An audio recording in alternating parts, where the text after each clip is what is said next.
What's up, everybody? How you doing? This is Coach Renz. Welcome to the show. Welcome to Deconstructing Christianity. I am your host, Coach Renz. Today we will be having a free-flowing conversation about heaven, Christian heaven. If you find me for the first time, this channel is about deconstructing Christianity. I am not trying to convert anybody over. We stream live on Facebook, YouTube, and TikTok every Monday through Friday, 12 noon Eastern Standard Time until I get bored. Or time just runs out because I have shit to do. So anyway, we are having a meetup here in San Antonio, October 31st through November 2nd. We would love to have your acquaintance. Go to the link in the description on the YouTube channel at Coach Renz 33 and click on the link so that you can have free breakfast and a free dinner at the hotel of choice. Now, also, on the description of this video on YouTube at Coach Renz 33, click on the merch button. Support the channel. But I appreciate everybody who does support the channel, whether it's through Cash App or gifts on TikTok, subscription holders and members. Thank you guys very, very much. Thank you very much. Appreciate that. So what we do is mostly a call-in show. Well, not calling. There's an invitation that's posted in the comments on YouTube and Facebook.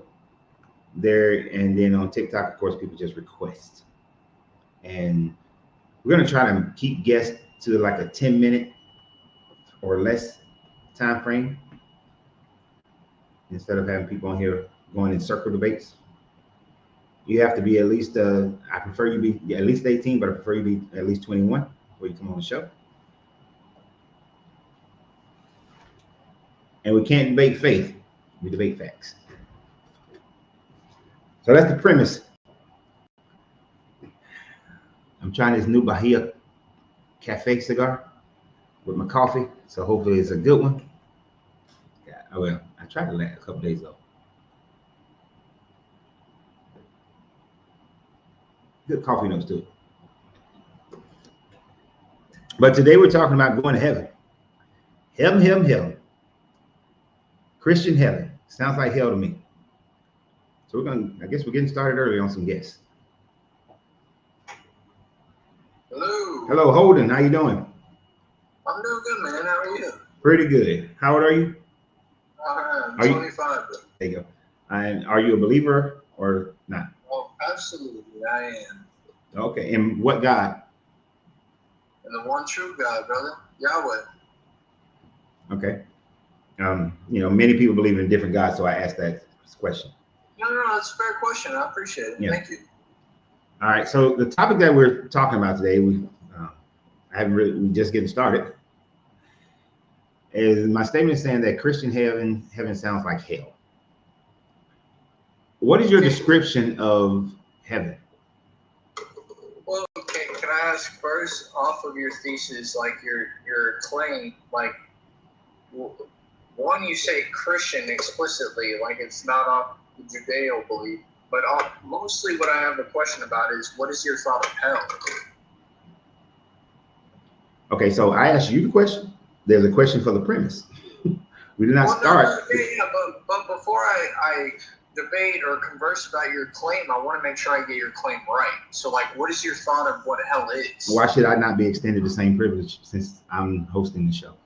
Well, because I have to understand what I'm talking about before I just tell you about it. No, you don't need to understand what my perspective of anything is. You should have your own perspective of what heaven is. Well, yeah, I do. Why do you need my confirmation or something or my foundation for you to describe your heaven? Okay, well, I'll simply put heaven in the most basic way there is, with God. Okay. So to you, what is hell? Without your God. My God? Yeah. Well, why my God explicitly? Well, let me not say without your God. With your God is hell. So what is hell biblical scripture. See, this is what I'm asking. You're trying to give me a description. You're trying to get me to give you a description. Well, I that's asked you the plain. question, what is the description of your heaven? You says it's just with your God. So now, as a response to you asking me pretty much the same question, hell is with being with your God. Well, it doesn't sound like you understand the God of biblical scripture there. No, you. We just don't agree. I understand the God of the biblical. Like, that's why, okay, we're getting nowhere going in a circle. Well, no, I agree. That's why. What is your what is heaven like in your theology? What is heaven like? There's no pain. There's no suffering. There's no tears. We still work jobs, but they're all jobs that we enjoy and that we're called to do, and they glorify God. So I mean, I don't see how that. Where do you get that you work jobs from? I've read the Bible through and through multiple times. I've never seen where you have jobs in heaven. You can skim the scripture. That doesn't mean you understand it. And that's not. I'm not trying to be offensive. I'm just saying that's every believer thinks that somebody who disagrees with them don't understand it. So where is it in your Bible that you have a job in heaven? Well, I mean, I feel like Revelation makes clear some portion of the jobs that we have in heaven and the roles that are placed in heaven. Where is it? All right. You're making a claim without substantiating it. I'll give you actual verses. Give me 1 second, please. Because when I read Revelations, I do not see anything about having a job. In Revelation, it talks about how you're going to be at the throne, bowed down to this God, praising this God continuously, and that there will be cherubims flying over his head, screaming, "Holy, holy, holy." All right, so we have Isaiah 65 and we have Revelation 22. That's just two of them. I can get more real quick. Hold on. Where in Revelations 22 is it saying that you got a job in heaven?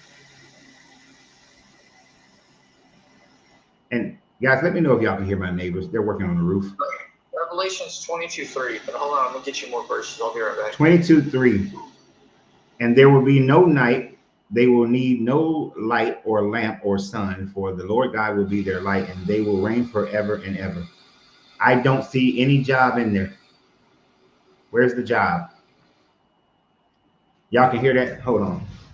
Let me close this window.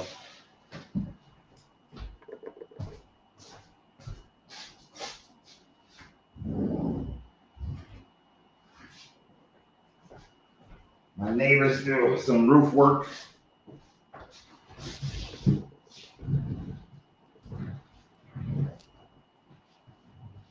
So Revelation 22 verse 3 says nothing about a job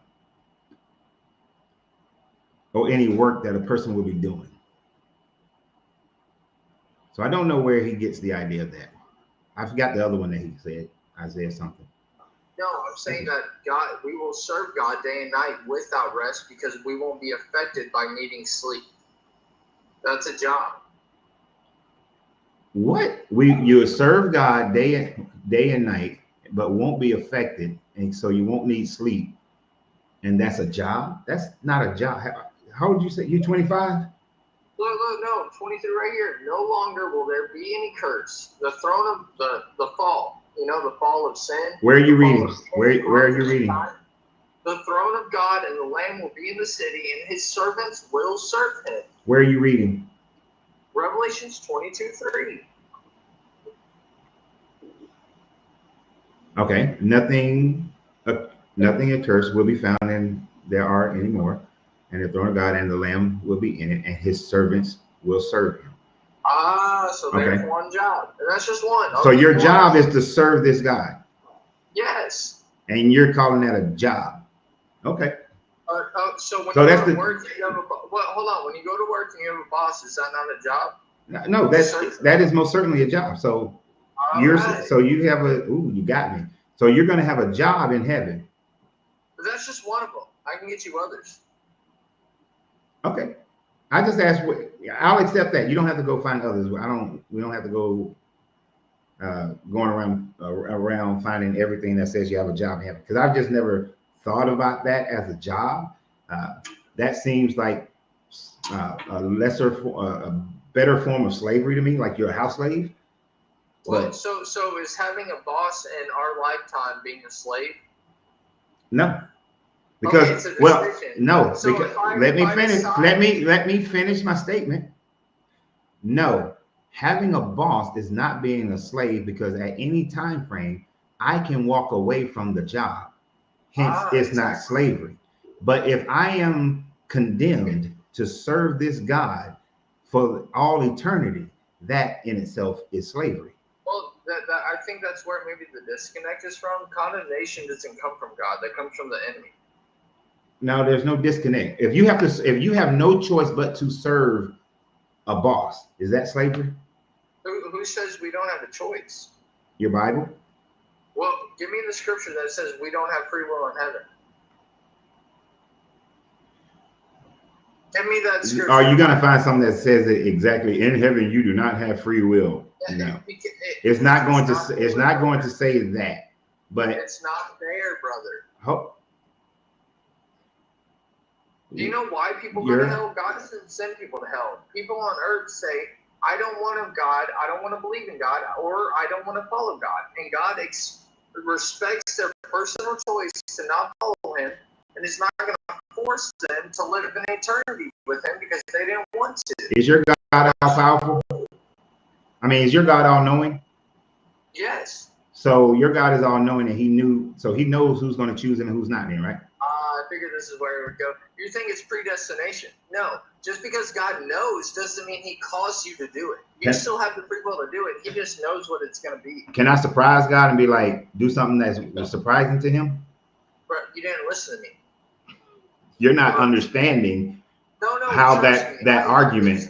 I understand. You think it's predestination. Just because God knows, that is not causation. Knowledge is not causation. Just because God can see the future doesn't mean he made you choose that future. You still have free will. So God is all knowing, right? And yes. God is all powerful. God created everything. Yep. So he manifested and created every aspect of life and nature, you, me, everybody, right? Yep. So he is the all-knowing God who knew that he was making a creature that would not serve him no matter what. And he went ahead and did it anyway.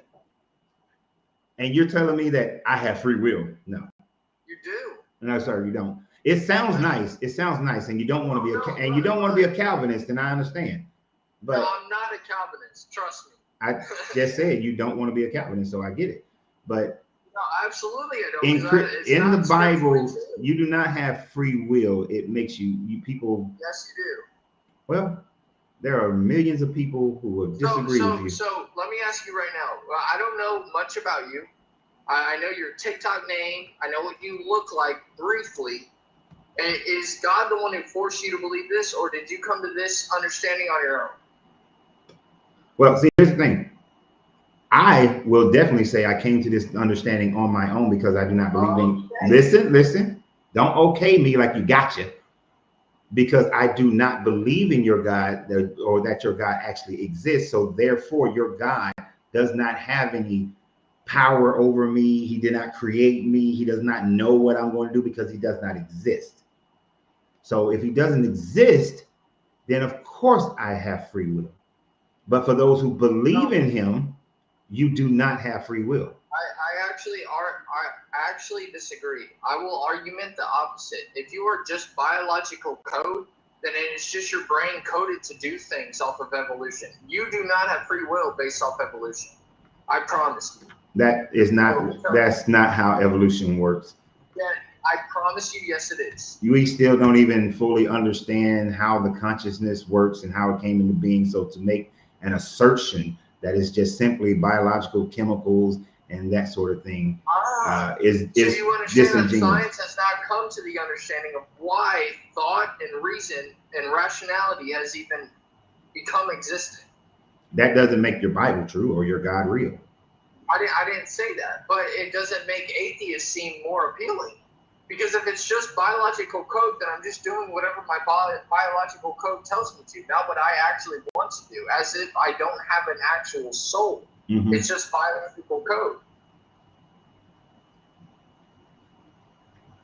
We haven't fully understood that yet, which doesn't mean that we won't ever understand it. But Yes, to just but then slap it and say that. It takes more faith to believe that science. Stop with that old bullshit. It does not take any faith at all to believe in science. You either accept facts or you don't. If it's not, science is an open book of that's not saying that every answer has to come to this conclusion. Okay, well, will you accept the fact that 90% of science is just theory? No. Oh, maybe you should do research then, because it is. It's so only because I'm slightly distracted. 90% of science, the process of scientific work, is based on theories, but 90% of the science that we know of is not theoretical.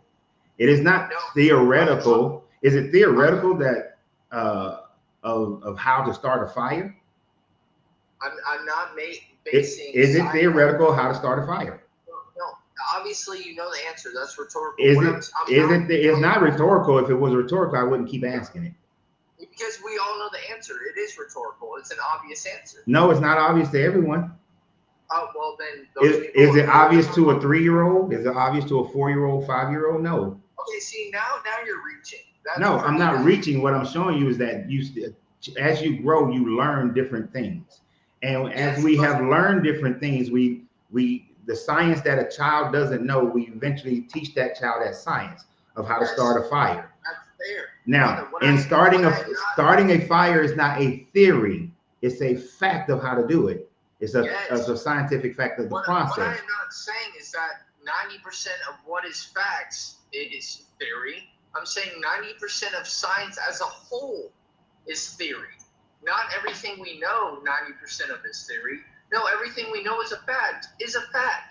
But those facts only play into 10% of 90 of the 100% of science that we know to be fact. Okay, I don't want to continue in that one, but so what? It doesn't really matter.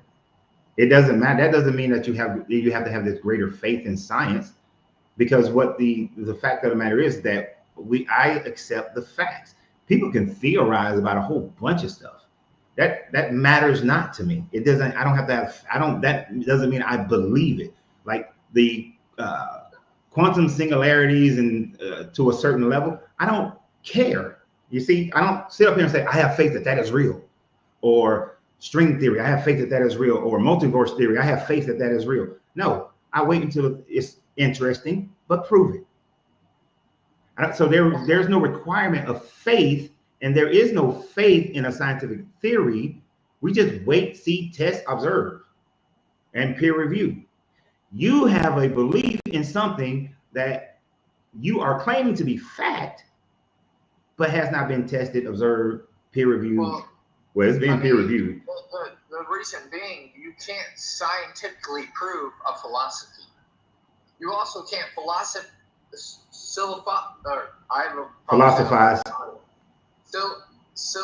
know what I'm trying to say? Philosophically, or no, you can't symbolically, or whatever the word is. I can't say it, but you can't prove that to science. Like, they don't cohere.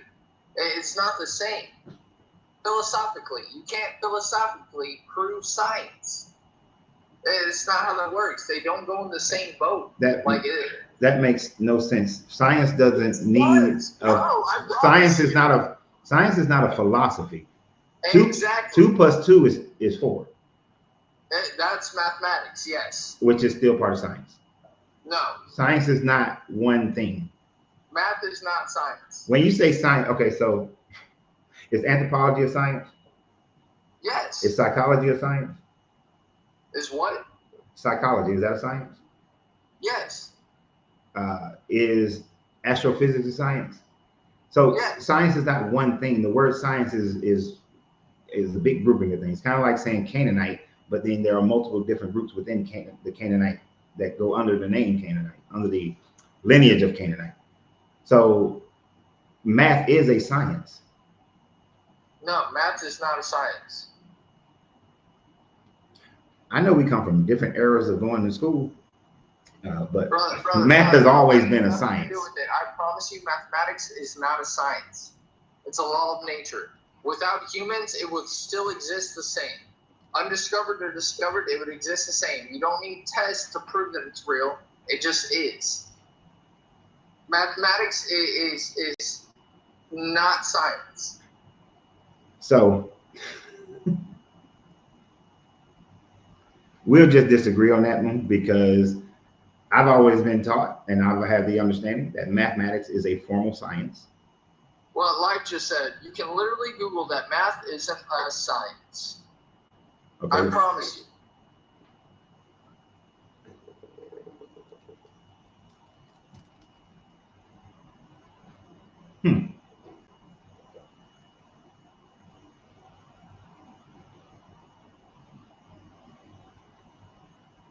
It is a law of nature.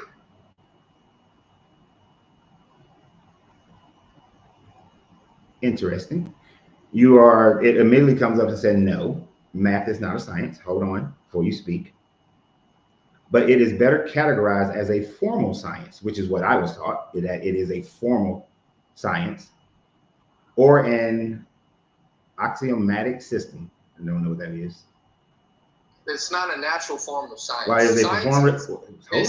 While it has a profound relationship with the natural world, makes it indispensable to the practice of science. Science is based on empirical observation and scientific method seeking to.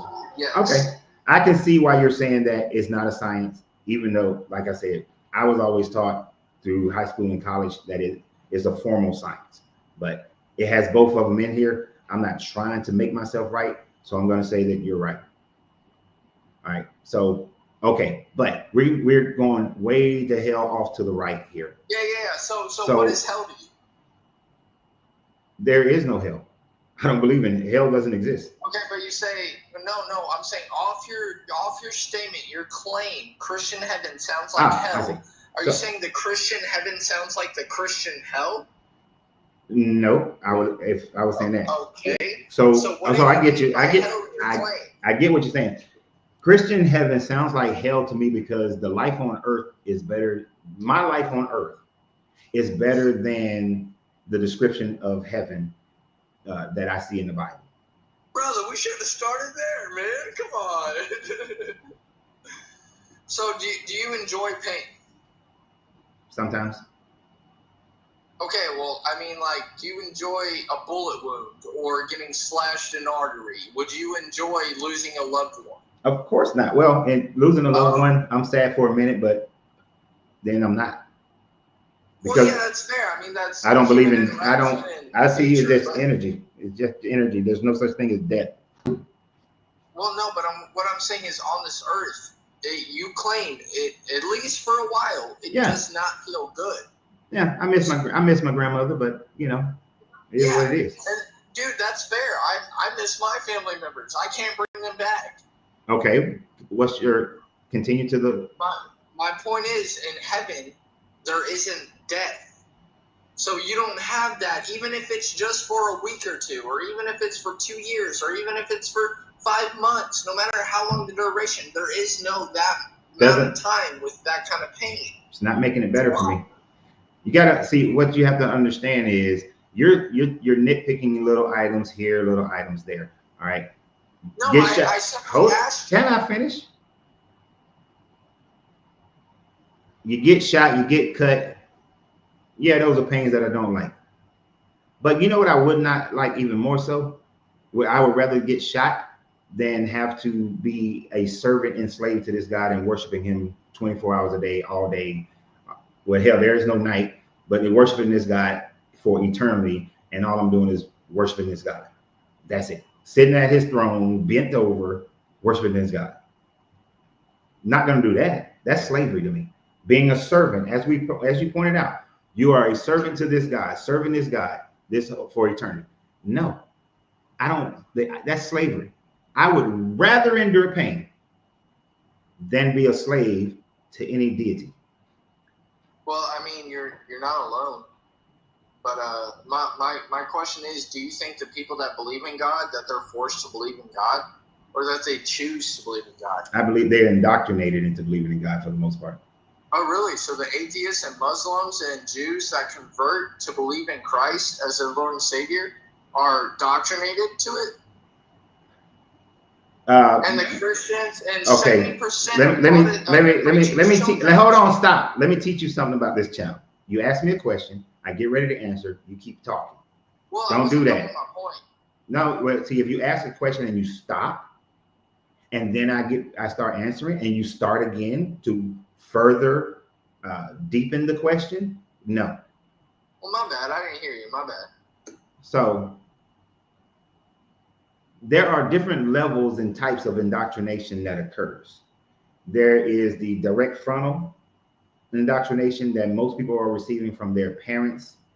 But then there is the more subtle indoctrination that people receive just by living in any particular country that is dominated by one religion, and it comes in through multiple sources that you may not be paying attention to directly. So you live in a country where there's churches on every corner, where people are on the television talking about praying, people are always mentioning God, and you may not have grown up in a church, but you are grown up in a society that is pushing towards one particular religion or another. At that point, when you have some emotional issue, that sub-level of indoctrination then causes you to lean towards that particular religion. Now, your other example is of a person who's Muslim who converts over, because let me also remind you that there are many of the same number of Christians who convert over to Islam or Buddhism, that those are people who come dissatisfied with the people, the practice, the institution of their current religion, and have some other emotional situation that then moves them. But because they're indoctrinated to believe in a higher being, all they do is jump from one religion to another, just like people jump from one church to another when they are dissatisfied with that church. So yeah, indoctrinated. Okay, so, and I can understand that on a sub-level like base of people's shallow understanding of what faith is. Mm-hmm. Can I request that in your spare time you look something up? I'll consider it. All right, search up Muslims from like Iran and Islam, like in the actual region, who have dreams and visions of Jesus Christ, even though they've never heard about a Bible before, are visited by Jesus Christ in dreams, and they are brought to the faith through Christ. What makes you think they've never heard of a Bible before in Iran? Are you kidding me? Do you know what's going on in the Middle East? Spent a whole lot of time there. Saw missionaries, saw churches, saw Bibles. Oh, sure. Probably not in the right areas. People are being beheaded all over the Middle East for even speaking of a Bible. Okay. Like, it's insane. So I'm talking about people who have never even heard of a Bible. Go look it up. They have their testimonies online. So the first thing you got to realize is that there are Christians in Iran. From the time frame that I was in Iran, before I even got to Iran, and since that, there's been Christians in Iran. Now, does Iran have rules kind of like how in Saudi Arabia?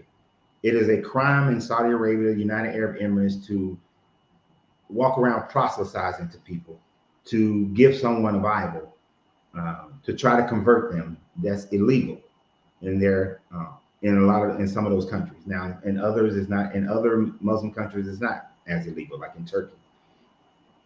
So for you to say that these people they've never heard of the Bible, don't know about the Bible, that's bullshit. Because I'm 53. I was in Iran in the mid 90s, right? So there have been churches in Iran, Christians in Iran, at least from my observation, not what somebody told me or what some doctrine or thought process. They've been there for what, 30 plus years, 30 years, at least 30 years, because they was already there before I got there. Brother, I'm not just talking about Iran. You go to the civilization surrounding the Mecca itself. Those people, you said civilization Iran has not even heard of the Bible. That's not true. Are you kidding me? I've been to Mecca. I spent time in Saudi Arabia, and they were well aware that Christianity and Christians exist. They talk about Isa. They know Jesus. They know the Christians call him Jesus. They talk about Isa as one of their prophets. The Bible. That's what my point is. They don't know the distinction between the Judeo-Christian view of God and the Muslim view of God. Know. You said that they don't know about a Bible. They know about the Bible. They know it exists. They know Christians exist. These people are not living in a prison. And as far as people being beheaded every day, that is propaganda. No, it is not. You're tripping, bro. What? Go look up the news, bro. Come on. Young man. Dude, I actually like you. I enjoy talking to you genuinely. But you gotta, like, dude, come on, look it up, man. Come on. People are not in Iran, and there's like, oh, today is our daily beheading, and we're going to have 25 contestants for our beheading today. I'm talking about Iran, though. I'm talking about all the Middle East, all throughout the Middle East. People are being beheaded and killed. You realize you sound very propagandish. Name the countries that people are being. I'm not even political. I'm not Republican or Democrat.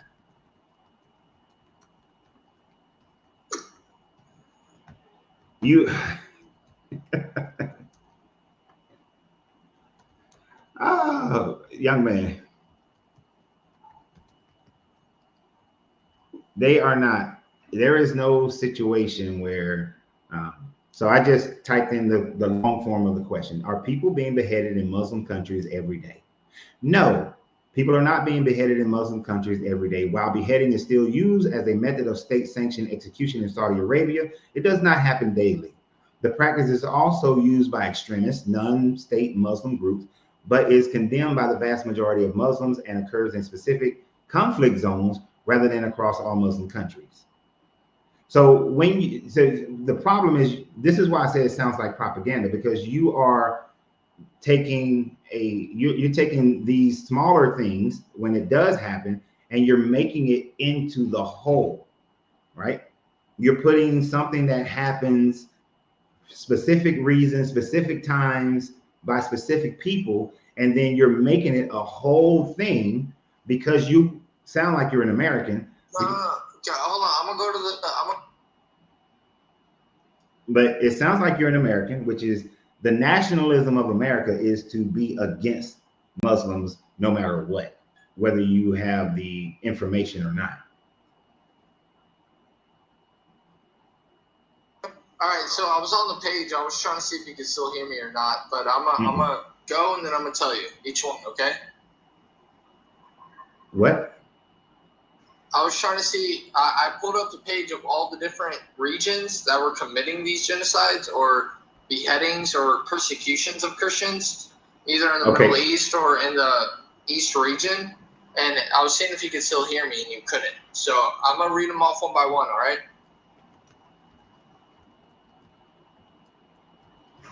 Mozambique, August 2025, killed 2 Christians. 2025, 2 Christians in Mozambique. Democratic Republic of Congo, February 2025, 7.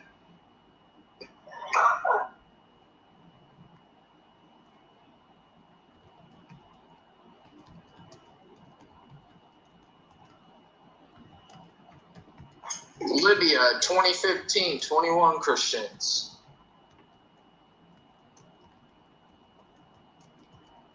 Syria, 2015, beheaded or persecuted Christians. So, I mean, it's multiple region nations that are persecuting Christians still. So since we're doing that, are you here? Yeah, I'm here. All right. So in Germany, which is a mostly Christian country, in 2025, and we're not even so as of February 2025, over 1,550 anti-Muslim hate crimes were committed in Germany. Yes, that's wrong. At least 54 mosques were attacked and 53 people were injured in Islamophobic violence during the year. In the United States, October 2023, a 6-year-old Palestinian American boy was fatally stabbed in Illinois. In November 2023, 3 students of Palestinian descent were shot and injured in Burlington, Vermont. Yeah, that's wrong. Oh, but your outcry, though, is only about Christians being going through persecution in Muslim countries. I'm saying any kind of hate is not from the Christian God. That's not what God tells us to do. So anyone who does those things, the KKK, the Spanish freaking Inquisition, like all of that is wrong. And I would agree with you on that one, and that we are in agreement. But the fact of the matter is your initial statement was this outpouring about what Muslims are doing to Christians in other countries. That we talked about, I spoke about soft indoctrinations, right? That is part of the soft indoctrination of being an American. You sound like you're an American. Are you an American? Yeah. So part of the soft indoctrination of being an American, and I, like you, are an independent. I'm not Republican nor Democrat. But there is a soft indoctrination of nationalism, and actually it's not even soft right now. It is like hardcore patriot bullshit. But that indoctrination causes people to gravitate towards the negative imageries of whatever the enemy that they have created. So for me, when I was growing up, the enemy wasn't Islam as much. The enemy was the Soviet Union. Like that was the big scare, and everything Russian and everybody Russian. The military? Yeah. So was I, yeah. What branch?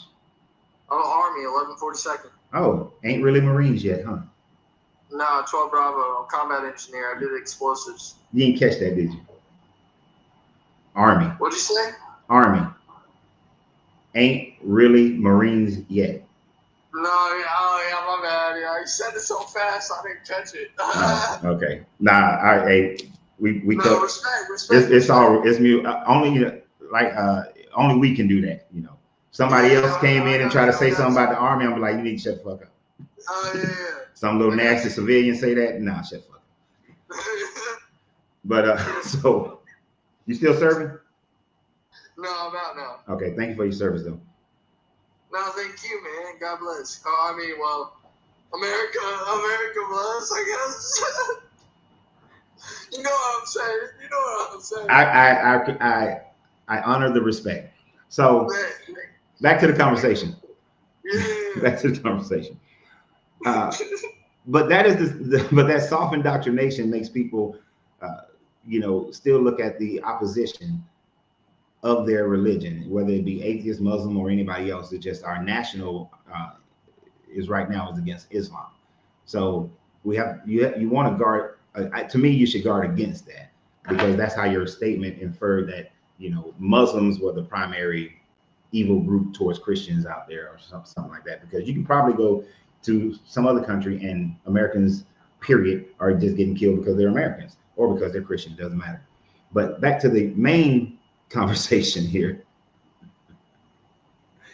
is my perception. See, my perception of your God, based on reading the Bible, is that this God is very narcissistic. This guy allows for slavery. He allows for genocides and all these other atrocities that I view as atrocities. Therefore, I would not want to be in a place where I got to worship this God, where I'm with this God for eternity. It makes it seem like hell. And then it sounds boring as all get out, right? Because all you're doing is worshiping this God.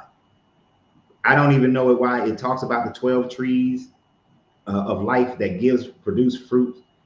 Some people see it allegorically or metaphorically. Some people see it literally. I've been through churches that see it in both ways, that see it allegorically, but also see it literally. Literally, if I got to eat from this tree, then I don't have a eternal body. If it's just an allegory for that, it's presence in that we're going to have it. That's why you have this eternal life. And it's just some type of metaphor. That's fine, whatever. But the fact remains, you're not married in heaven. So the love that you have for your wife or your husband, you do not have that in heaven. You just have this universal love for everybody. Right? Well, so there's a lot to attack because you kind of hit on a lot of different things right there, and that's okay. I give you a follow so I can send you some videos if you're open to them. But there's many different jobs in heaven. Like there's musicians, there's adventurers who go out and look and discover the beautiful landscape of God, of heaven. There's many different jobs, and I can't just name them all right now off my tongue, but I can send them to you. I'll send them to you. Don't worry. I would have given you musicians because it does talk about people playing music, different musical instruments. Yeah. So I'm not trying to blow smoke or nothing, but I understand. So I see what you're calling a job. Yeah, I can understand where you might think that God is like, oh, well, he commanded wars or allowed slavery. No, it doesn't seem like he didn't just allow it. He condoned the hell out of it. How so? Leviticus 25, 44 through 46. Yeah, you can bring up Leviticus and Deuteronomy, and I can break them both down to you with context and full scripture. There is no context outside of what Leviticus 44, Leviticus 25. It says that it says plain and clear. And see, that's the thing. Sometimes when y'all don't like what it says plain and clear, you try to create things. But it very clearly says that of your male and female slaves, you may buy from the foreigners that live amongst you and the foreigners that reside near you and the foreign nations. And you will own them as property and pass them down to your children as property. That is chattel slavery. Okay, what kind of slavery was that? Chattel slavery. Okay, so what was the Hebrew slavery? I think it's up like around verse 33 is in the same chapter where it starts talking about Hebrew slavery, which is if you are a son, that's indentured servitude when it's a tribe member and another tribe member. But that's indentured servitude. Year of Jubilee, you're supposed to release them if it's a man. If it's a woman, not so much. I'm actually glad you know that. Most people don't. So if they weren't a Hebrew slave who gave themselves up because they didn't have food, shelter, water, or they owed a tremendous debt, and they were a prisoner of war, then they were chattel slavery, correct? Wait a minute. No. You're saying that when they defeated the Canaanites and Amorites, that the slaves they took from them weren't prisoners of war? Well, those, yes, but that has nothing to do with Leviticus 25:44. Yeah, the other nations surrounding you. It does not say anything about them going to war at that time frame. What you're doing is taking situations like in Joshua when the Danites went in to conquer and take their inheritance, and they failed to genocide the people as they were told to do, and then they were told to, hey, take them as slaves. Or when they fought the Amorites, and then they took some of them and they took the little girls as slaves.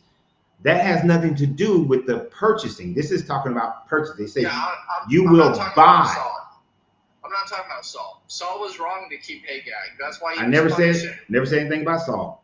I said but you talked about how they kept servants. Okay, but listen. The Amalekites. And that God told them to destroy all the Amalekites, and Saul brought back Hagag, the leader of the Amalekites, and he says, I told you not to bring them back. Okay. So now you are punished. That has nothing to do with Leviticus 25. I know, but you brought it up just now. Only because you did. You claimed that it is prison of war. And I was saying that it is not. I didn't bring up the Amalekites. You're trying to like turn the wheel a different direction from what you said. So here's the thing. I said I gave you Leviticus 25:44. You then tried to infer that they could have chattel slavery because it was POWs. I then was saying that you cannot take the situations where people became chattel slavery through POW because it's not relatable to Leviticus 25. Well, that's the only reason I asked why you brought up the Amalekites. Because you brought up POWs and tried to say that that was for POWs because they were the No, I never said the Amalekites were POWs. Not the Amalekites. You're not listening. You're not following, rather. All right. You said Leviticus 5, that 24, you said? Leviticus 25:44. You said that the foreign nation, you said, oh, it's because the foreign nation, you said it was POW because of it was talk about the foreign nations around them. So you initiated the conversation about POWs. I didn't mention POWs until after you. And I mentioned it only to show how that's not what Leviticus 25:44 is saying. You with me? You tracking? Yeah, well, 25 what? 44? Yeah. You tracking? Yeah, I'm just trying to go to the scripture real quick so we can be on the same level again, same page again.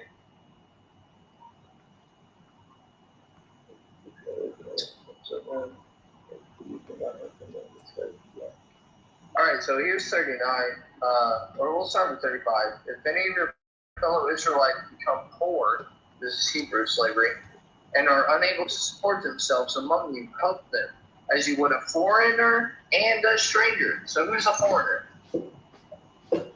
A foreigner is a foreigner. Somebody who's not one of them. So someone who's not an Israelite. Don't get too haughty with it now. No, we're gonna keep going, but I want to break it down as we go. I'm not a Hebrew Israelite. Trust me, I don't take one scripture for the whole Bible. I got you. Unable to help themselves among you, help them as you would a foreigner and stranger. So anyone who's not a Hebrew Israel or an Israelite, so they can continue to live among you. Do not take interest or any profit from them, but fear God, so that they may continue to live among you. Mm-hmm. You must not lend them money at interest, which means charge them extra for what you give them, or sell them food at a profit. Just give them food if they're hungry. I am the Lord your God who brought you out of Egypt to give you the land of Canaan and to be your God. If any of your fellow Israelites become poor and sell themselves to you, do not make them work as slaves. They are to be treated as hire workers or temporary residents among you. They are to work for you until the year of Jubilee, which is every 7 years, you know this, and then they all get set free. So if someone becomes a slave or indentured servant 3 years before the year of Jubilee, in 3 years, they'll be released. Mm-hmm. But, what was I? Then they and their children are to be released, them and their children, and they will go back to their own clans and to the property of their ancestors. So clearly it is not the same. Mm-hmm. Because the Israelites are my servants whom I have brought out of Egypt, they must not be sold as slaves. Do not rule over them ruthlessly, but fear your God. Mm-hmm. Your male and female slaves are to come from the nations around you, and them you may buy slaves. You may also buy some of the temporary residents living among you, members of their clans born in your country, and they will become your property. Mm-hmm. They can bequeath them to your children as inherent property and can make them slaves for life. But you must not rule over your fellow Israelites ruthlessly.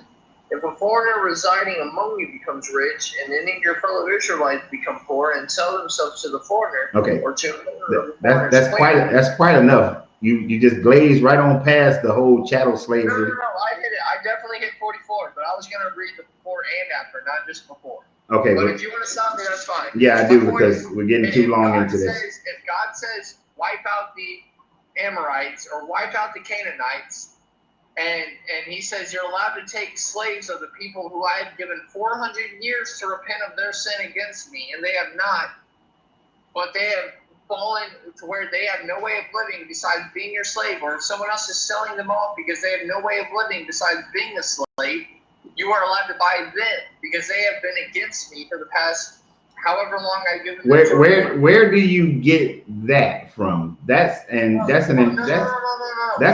history. Do you know the history of how long the Amorites and the Canaanites have went against God?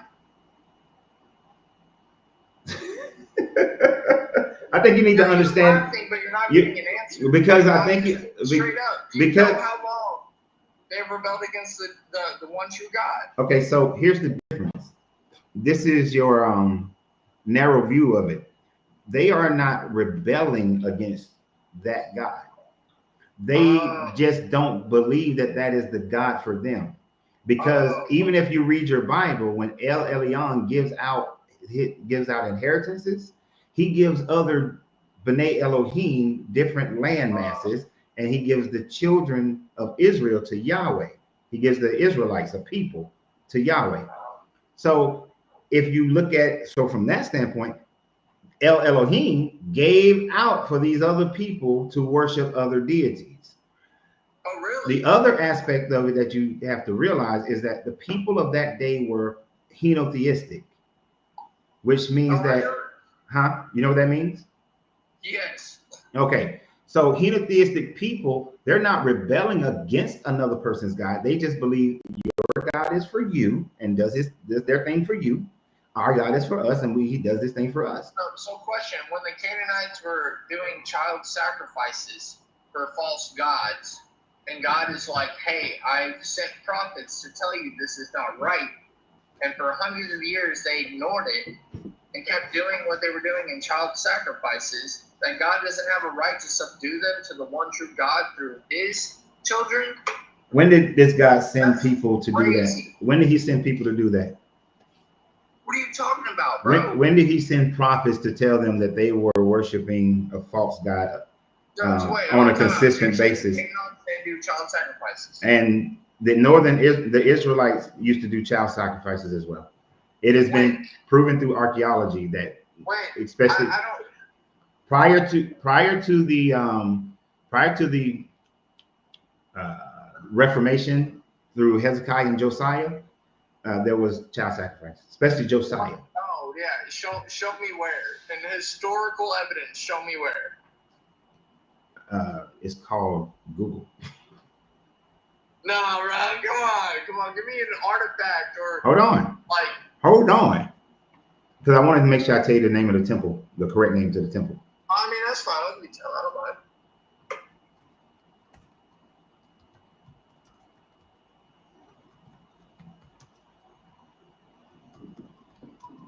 Hey, side note, no matter if we ever disagree or agree on anything, I do enjoy talking to you, man. You're a pleasure.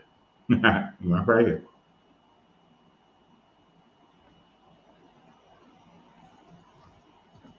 I just spelled that all wrong, but that's all right. All right. No, I want the temple, damn it. I mean, evidence from the Hebrew Bible and scholarship confirms that some ancient Hebrewites did practice child sacrifice, although the practice was heavily condemned and ultimately rejected. No, it was condemned and rejected, but not the fact that they did it. That's not. No. I will concede the fact that you have brought it up historically. If it's from an actual historical document like you just read, I'm just going to trust you. I don't have to look it up for myself, so I'm just going to trust you that some did it. But historically, it was condemned and rejected. Well, no, don't. You can't take historically. So the Bible doesn't. I know for you it does, but scholastically, the Bible doesn't speak with one voice.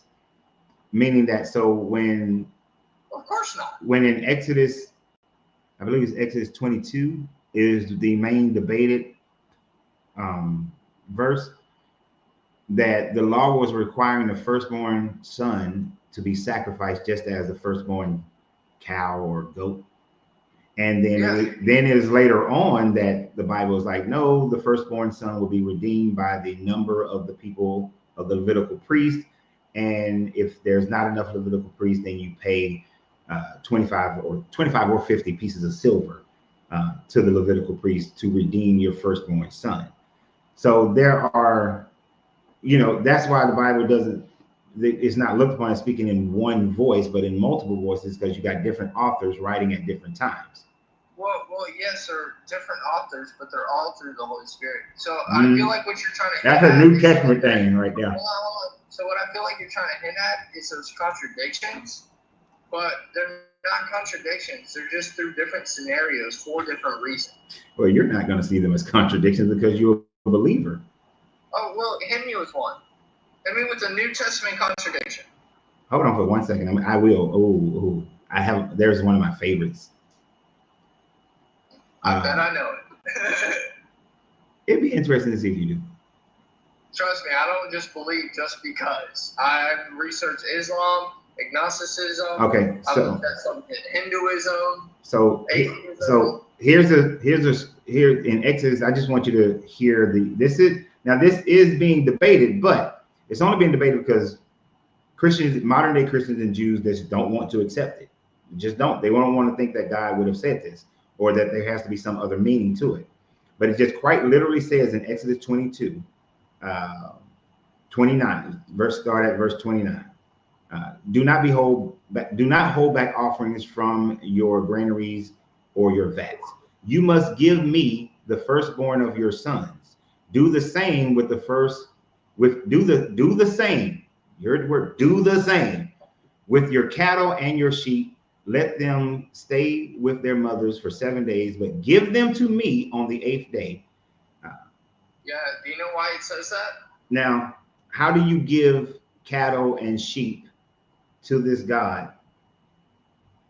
Do you know why it says that? I know you're going to explain it away. No. If you know where I'm going, where am I going? No, tell me. I don't put words in people's mouths. Go look up what day we were supposed to be circumcised.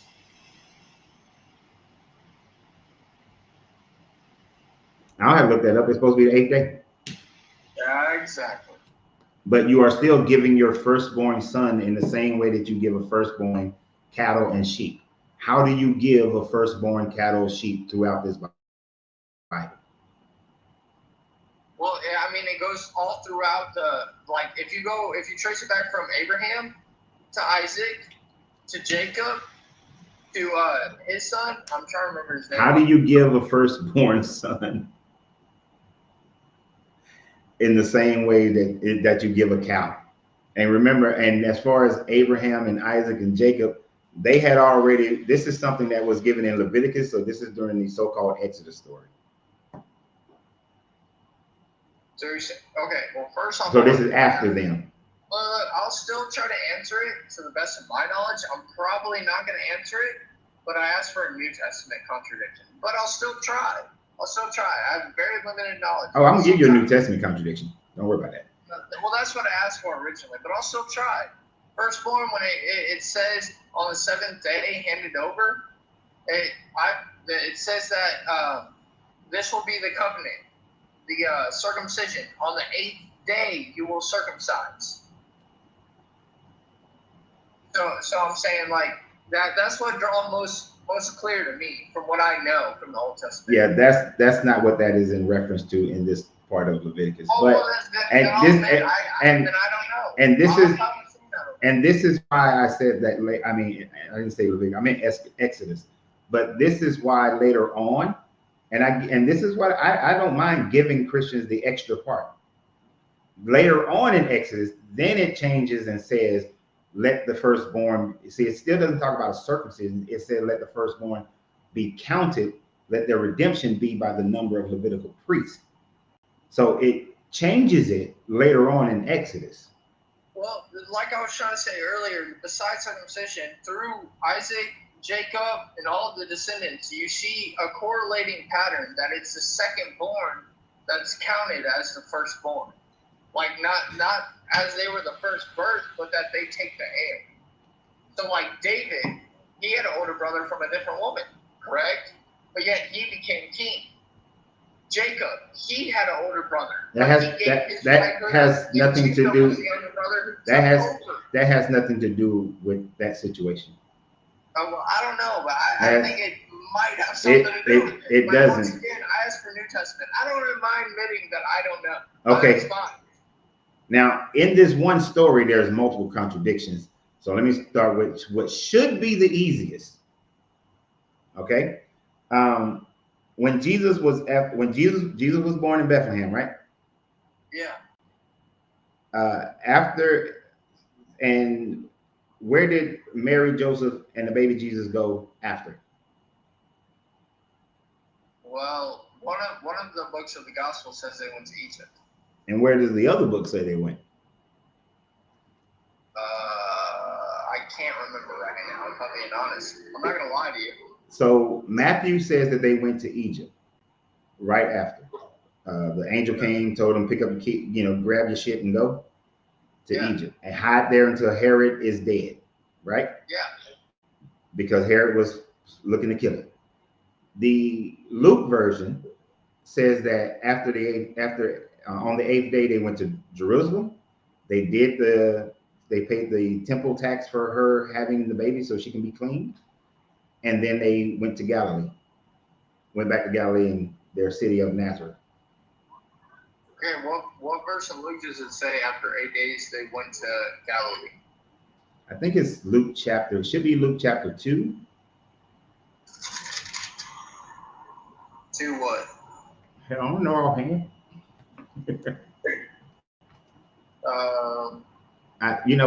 With computers, you don't have to memorize everything like back in my day. Well, I feel like it's a bad thing. I have an actual Bible in front of me. I'm trying to like memorize it. Is you to agree that census should be taken out of the entire around the world? This was the first census that took place. So wait a minute. Stop. I'm trying to tell you. Wait a minute.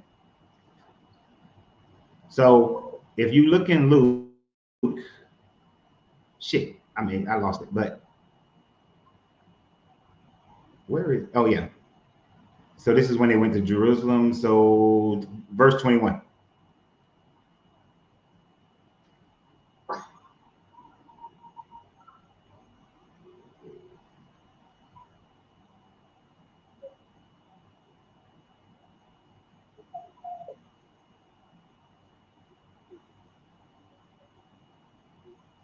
So verse 21, verse 22 is them leaving and going to Jerusalem, and it specifies after when the 8 days were accomplished for the circumcision of the child. His name was called Jesus, which was so named for the angel before he was conceived and in the womb. And when the days of her purification, according to the law of Moses, were accomplished, they brought him to Jerusalem to present him to the Lord.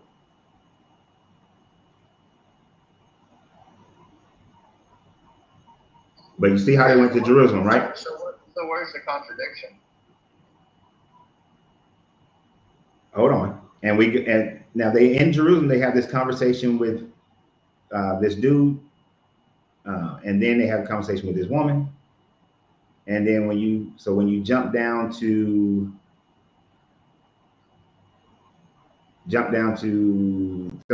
39, and when they have performed all things according to the law of Moses, they returned to Galilee, to their own city of Nazareth. All right. So Luke is saying that after the birth, they went to Jerusalem. This is still infant Jesus, went to Jerusalem, and then they went to Galilee and their city of Nazareth. Matthew is saying that after the infant Jesus was born, that an angel came to them and said, take the child to Egypt, stay there until Herod dies. Both of those situations cannot be true. Why? Were you infantry? No. So that's my question. Did you get a 30 on your ass, fam? Hey, deconstruction, bro. I just have a question for you, man. Let's say you and your wife have a kid. Yes. And you believe that it is customs to go to Dallas to have them purified, or whatever word you want to use. This is hypothetical. Mm-hmm. Let's say you have to go to Dallas 8 days after he's born to have him purified.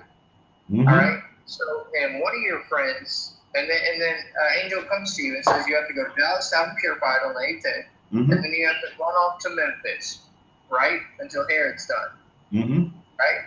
So let's say you have 2 friends. One friend just tells the story about how you had to have him purified, or one friend just tells them the story about how you had to go off to Memphis. The other friend tells them in more detail how you purified him first in Dallas on the 8th day, and then went to Memphis, or that you came back. So it's not a contradiction to tell 2 different Dude, are you serious? No, I'm dead serious. It does not contradict. Okay, first, your example was, your example was a little mixed up though there, so I couldn't really I didn't really comprehend it in the way that you was trying to express it. So you're saying that, so are you saying that one friend says that, hey, after Renz and Angelina had the baby, they went up to Dallas, and then they went through the purification in Dallas, and then they went over to Memphis. But then the other friend is just saying, oh, they just went to Memphis. Is that what you're saying? But yeah, my point is one has less detail than the other. That doesn't make it a contradiction. But here's the problem in how that doesn't work. One says they just picked up and went to Egypt. The other says that after the purification, they went to Jerusalem. So the purification happens in Jerusalem. Let's say Matthew forgot to put the purification in there, even though that's a whole nother bag that we can get into. Matthew says they went to Egypt. He stayed in Egypt until he returned back to start preaching. The Luke version says that they went to Jerusalem, then went to Galilee and went to Nazareth directly, and that the boy grew up and stayed there, and that the family every year comes back to Jerusalem for Passover. Okay, so here's my question. And then he's 12 years old. So Nazareth is part of Galilee, right? In the region of Jerusalem? So Jerusalem, no. Nazareth is in Galilee, yes, but Galilee is not in the region of Jerusalem. So how? Okay. It's kind of like Georgia, Alabama. Atlanta is in Georgia, but in the state, Atlanta's in Georgia, but it's not in the region of Alabama. It doesn't work that way. The way their city states were set up back then. It's just because they go there right after he's born doesn't mean they never went to Egypt. Or that Egypt alone is not part of any of the other Middle Eastern regions. You are grasping for straws to make this fit, because Egypt was its own country.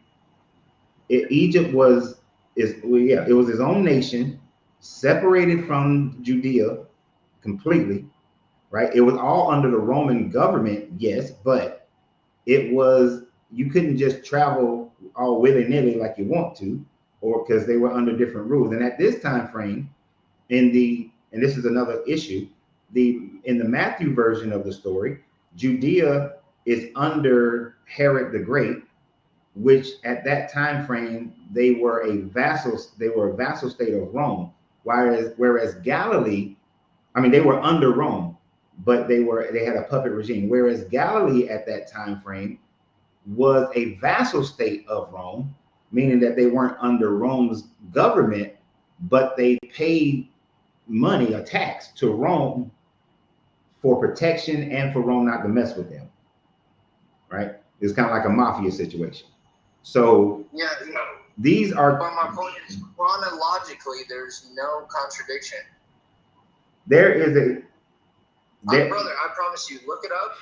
Don't take my word for it. Look it up. I will not, and I have studied. This is one of those things that from my youth to my adulthood, I kept asking questions and researching and studying because I wanted to make it fit. But there is no way that it fits. This is a absolute contradiction. It doesn't even fit. When you dig deeper into it, you will see that his birth story has even more contradictions to it. No, just like earlier where you were like, oh, I grew up being taught that math was a science, and then I revealed to you earlier that it technically isn't.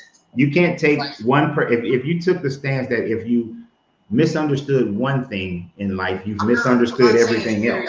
I'm not saying it's periodically, but I'm just saying just like that. No. I just want you to research it for yourself now. I have researched it for 30 years. 30 plus years I've researched it. When was the last time you researched it? This one? I think I did a video about it 2-3 weeks ago. I don't know how, because chronologically, literally, it does not contradict. So I promise you, look it up right now. No, on Google, it will not contradict chronologically. There's that whole birth story contradicts itself chronologically. Brother, I'm just telling you, look it up. Don't take my word for it. Look it up. Look up what? What is the sentence structure that you put in Google that makes you say this? Because obviously you put in. I literally said Matthew says that Jesus went to Egypt after being born, but Luke doesn't. Why? Look it up.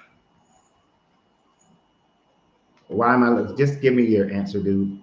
I'm not going through this thing. I just told you chronologically it does not contradict. Just because one perspective you have to explain that. Than another, it's not different perspectives. That is not different. Where did you get that information from? Just like how the tomb. Where did you get that information from? Because, I mean, crime scenes. You can look at crime scenes, dude. If one witness says the dude was wearing a yellow jacket and the other dude says, oh, dude had a gray shirt on, that doesn't mean they're contradicting. That is not. The contradiction would be if one person said that, oh, they were at the grocery store, and the other person said, no, they were at the amusement park. That's what this situation is. Not if they were at the amusement park after the grocery store. It's not a contradiction. Chronologically, it's not a contradiction, bro. Do you know what chronologically means? That means time. Yes, it means time-wise. Okay, so how are you saying? So you have to be able to explain it. That's why I said look it up. What is the chronological framework that this works in? If you think me, a normal person, knows the precise chronological order of every instance in biblical scripture, you are sadly mistaken.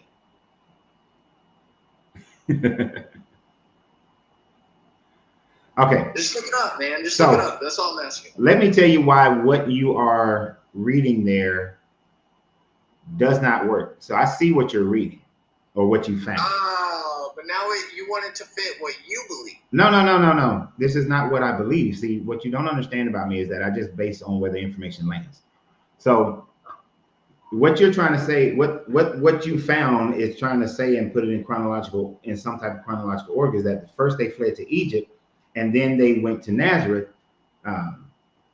And the two stories do fit because they went to Egypt first. I'm here. The monkey wrench that's thrown into that entire situation, right, is absolutely impossible for the birth story of Jesus to have happened at the same time that both stories are implicating it and what would create the chronological issue. So hear me out. According to Matthew, the Jesus character was born during the time frame of the reign of Herod the Great. According to Luke, the character Jesus was born at the time frame of the census that was done in Judea by the governor Quirinius. Herod the Great died no later than 4 BCE. The census was done in 6 CE. So there's no way he could have been born during the time frame of Herod and been born during the time frame of the census done by Quirinius. What do you follow the church fathers' writings?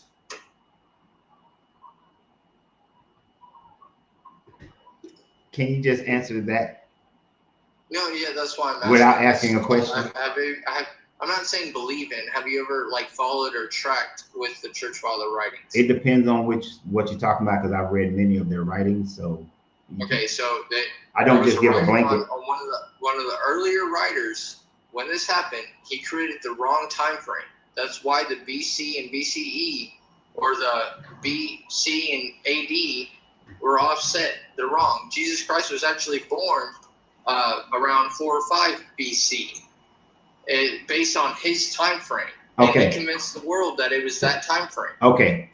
If he's born in 4 or 5 BC, that would fit the Matthew story. But the governor Quirinius conducted the census in 6 CE.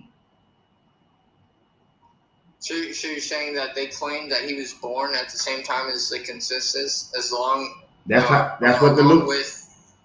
That's the Luke story, that he was born during the consensus, during the census. What verse? I'm genuinely trying to understand. No, I'm not playing games, man. I'm genuinely trying to learn. Actually, it's the beginning of verse of chapter 2. And it came to pass in those days that there went out a decree from Caesar Augustus that all the world should be taxed. And this tax was first made by Cyrenius, was the governor of Syria. And all went to be taxed, and everyone into his own city. And Joseph also went to Galilee, out of Nazareth to Judea, into Judea, unto the city of David, which is called Bethlehem, because he was of the house of the lineage of David. So this is during. It doesn't say that he was born. It just says that he came out of and into. What are you talking about? This is the when you keep reading. Nazareth into Jerusalem. When you keep reading this, this is the birth story. Chapter 2 is Jesus' birth. Yes. Okay. So and to be taxed, hold on, and to be taxed, his espoused wife being great with child, so she's pregnant, and so it was that while they were there, the days were accomplished that she would be that she would be delivered. And she brought forth her firstborn son and wrapped him in swaddling clothing. So while they were there, she had the baby. Yeah, what verse? That's all I was asking. Verse 6, while they were there. Verse 6 and 7.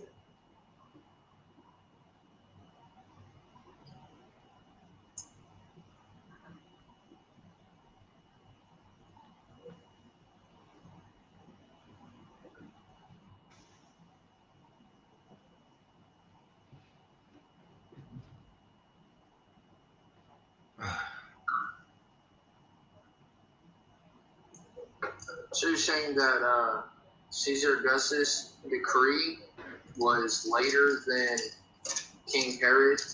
Than Herod's death, yes. By how long? At minimum 10 years.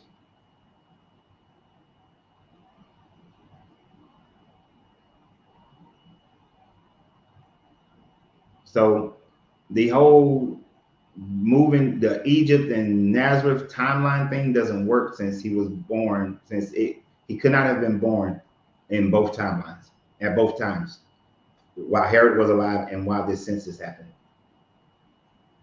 You have to pick one or the other.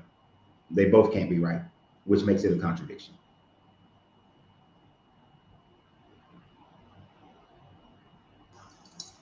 Yeah, I'm gonna look into this one, man. You really make me question this one. Yeah, because it just can't happen. Yeah, no, I'm definitely curious. But that doesn't shake my faith. I'm just curious. But not here to do that. Can I ask you a question? Last question. Then I gotta let some other people go here. We spent a good minute. I was only supposed to let people be up here for like 10 minutes, but you took a whole damn hour. What inspires you to do this? Oh, that's a good question. So, and I'll give you the medium length version. When I got divorced from my kid's mom, not being in the house, even though I still was in the same city with them, I still wasn't in the house with them all the time, every day. And so I started doing this as a way of documenting my knowledge so that it can be passed on to them. And this wasn't the only channel. And back then, I also talked about other things, finances, relationships, all kinds of stuff. But then I just separated those channels into different channels. But anyway, so I started doing this for their sake, for my children's sake, because I had taught them to think critically and be independent of thought, and then don't be indoctrinated. Then, as happenstance would go, I was connected with some people. Other people were in search for information, and so there you go. There I am. Now, my question is, why Christianity? Oh, that's the one that I was born and raised into. That's the one that I deconstructed from first and most deeply. So do you think that Christianity alone is like what someone should stay away from? No, I think all of them, all the religions. I wouldn't recommend somebody become Muslim or they become Hindu or Buddhist or anything else. So do you believe that morals are relative? Like anyone decides what's right and wrong? Morals are subjective, and the community, and then there is a community subjective morality as well. So you have your individual, you have your individual morality, you have your family morality, you have your community morality, and then you have like national moralities and so on and so forth. Yeah. So do you think Mustache Man was wrong for his morality? I do, yeah. But and the larger society of today does. Not like wrong in your perspective, but just absolutely wrong. There are no And I used to believe in absolute moralities. There are no absolute moralities. So it's survival of the fittest, pretty much. Whoever has the most power gets to say what's right. Yeah, that's pretty much how it works. Whoever can overthrow that power. Yeah. See, I just disagree with that, man. I mean, I don't see how that works. That's how human society has worked. Period. The overwhelming majority of the world, morality was that slavery was a normal and a good thing. But over time, I say it was good at all. No, the majority of the world thought that slavery was just a natural part of life as anything else. See, when you look at history and when you look at historical cultures and you're looking at it from morality, the first thing you have to do is take your own prejudice out of the equation and say to yourself, in 1300 CE, what was the overarching idea of slavery in most countries? Whether we're talking about, that's my point. There is no prejudice if it's off of relativity. It's all about what a singular person feels. Right. So the majority of the world had a mind share that slavery was fine. Now they had different variations and types of slavery depending on what country, and some had different rules, and they had different laws and rules governing slavery in different countries, different empires. But the idea of slavery was not deemed to be evil by most people in the world in the 1300s. Yeah, and I believe that's wrong. But so my question to you would be, is if someone believes today that KKK is right, are you going to hate them? No, I don't hate them. I disagree with them, but if they try to force it, they're gonna catch more than just a 9. But why? Because it goes against my morality. See, that's my point. It's like everyone is for themselves. I just don't believe that's true. I feel like no one can work that out. You've not listened to or taking in what I've said. No, trust me. I've heard what you said. No, I just don't think there is your individual morality, then there is your family morality, then there's your community, and then there's your nation. Well, hell, in America, after your community, there's your city, and then there's your state, county, then state. And the state might be divided, but there are levels to this thing, which all those goes up to certain things are embraced by the whole, right? Yeah. Now, those certain things that are embraced by the whole, this is what many people will looked upon as saying this is an objective morality, because on every level, we all, for the most part, we all agree that molesting a baby or a child is evil, right? We'll all agree on that one to the 9th degree, right? Well, that's the thing. A lot of people don't agree. The majority of people will agree on that. Yeah. My point is the masses don't make absolutes. No, because there are no absolutes. No, I believe there are. I'm just saying that in a subjective mind, if there are no absolutes, it doesn't matter what the masses say. If I go against the whole mass and it's just me against them, I'm still right and I'm wrong. They're still right and they're still wrong. And that is your subjective morality, and you should. And if it's a good thing and you believe it's a good thing, you'll stand on it. It's the same way that there is no good thing. That's my point. Well, no, there are plenty of good things. No, there's not. It's subjective.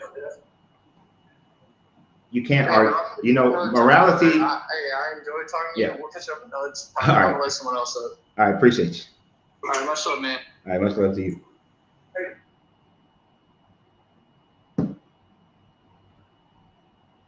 I did not mean for that to go for an hour. I'm gonna get better at this, people. I'm gonna get better at this. You know, I just roll with conversations. I'm gonna get better at it. We're gonna get better at having shorter conversations so more people can come on.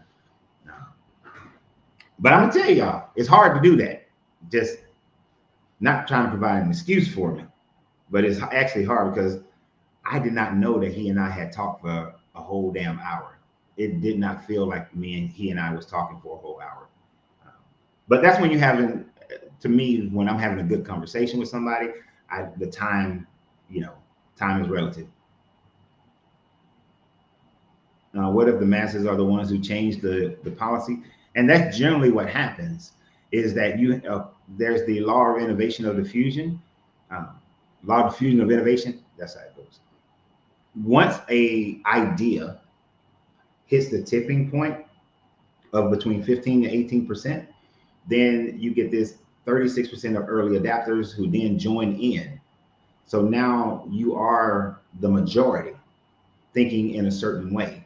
And that majority often then forces the next 36%, which is the late adapters, to jump in and agree. Now you will always have a 16%, and this is general numbers, but you'll always have this 16% who will not go with what the other 84% has moved on to. So, and that's how movements work. That's how movements grow. That's how laws change. That's how society changes.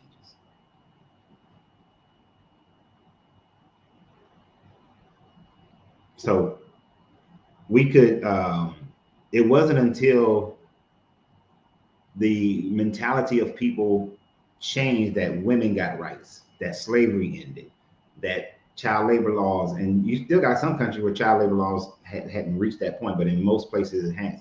So you're still always going to have that 16%. That's why you still have slavery to this day. You still have the oppression of women to this day. You're still going to have different types of old world thinking, or that's outside of the general morality of the world or of a nation or state or whatever it is.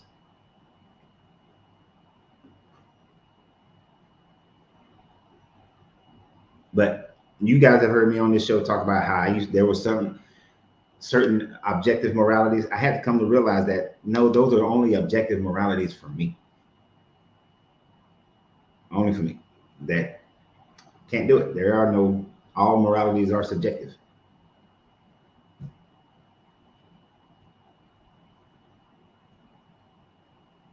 So it will be interesting, and I'm gonna do the Christian thing. See, I planted a seed, and let the seed grow. Nah. If you've been on here, I am not here to try to change anybody into any other beliefs. You do whatever you want with your beliefs. Now, back to the subject matter at hand. So, being in this heaven and having to serve this God, to me, I view that as slavery, because I don't have the option to choose whether or not I want to serve this God. There are many different, depending upon the version of Christianity that you follow, there are different variations to what goes on in heaven or how heaven is set up. For instance, if you were Jehovah's Witness, you would believe that the 144,000 that are going to be sealed or anointed, those will be the ones who sit in judgment, and that the New Jerusalem, the new earth, is where everybody else is going to live. So you're still not truly living in the presence of God. You're living in just like a brand new world that's supposed to be all nice and peaceful and everybody loving one another and everything is great. So you got different versions. I still think that sucks, because you still have no marriage. And I know my long-term people are going to understand this. If you got no marriage, and how do you get married in the Bible? You have sex. So it would seem to be there's no sex in heaven. I don't want to be in heaven where there's no sex. Vintage. Oh, is Don saying that right? Did that say vintage? Yeah. Okay. Yeah, vintage. Are you over 18? Yes, sir. And are you a believer? No. Okay. I just had a question for you. I'm an atheist myself. Okay. But what do you think, like in the future? This is kind of, but they're personally transporting like they have the technology to transport like your mind or impulses or whatever to a computer chip. Okay. Right now. like rats and stuff like that. So I wonder, so what do Christians, I wonder what Christians would think about that happening when they eventually get the technology to transport all humans into like a metaverse and they can make their own heaven. Oh, like that show Upload? Have you seen the show Upload? Yeah. It's basically like that. I love that show. The new season coming out soon. So they could basically, because a human can basically send you any, like, when that's done, they can basically send you to anything where they want, heaven, hell, whatever, or their version of it. You know what they're gonna say. They're gonna say that your soul, that's not your soul. That's just a computer that's mimicking your mental state before you died. And they're gonna say your soul actually is going up to heaven or hell. You know that. But it's literally that's literally your mind going into a computer chip. Yeah. That's not, isn't like, how is your, like, I never understood it. How is your soul separate from your mind? Like, I don't really understood that. It's not like what people call the soul is merely, to me, just the consciousness, your consciousness. Yeah. So exactly. There is no separation of it. But as far as like the upload or into a computer chip, and I haven't seen a lot of information on that. I've seen where they've been playing around with rats, like you said, rats, and trying to store their mind on a chip. I haven't seen any complex levels of that being done. I've also seen where they are trying to grow bodies and move your mind to a new body. That those type of experiments are going on in other countries. But because cloning was made illegal in America, but it still goes on in other countries. Because right now I know they grow in organs. Like if you lived in China, you can have organs grown for you. Something that's another thing. Like science has like completely solved way more problems than God. So I mean, way more problems. Like if we still believed in God, like even believers can't dispute that if we relied solely on God, that we still be in a Stone Age.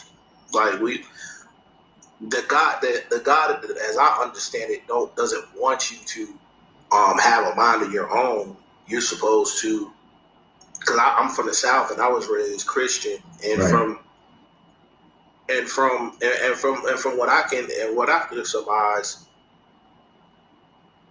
God doesn't want you to have a mind of your own. He just wants to worship. Yeah, pretty much. That's all it is. Like they don't want to believe in predestination. They want to believe in free will.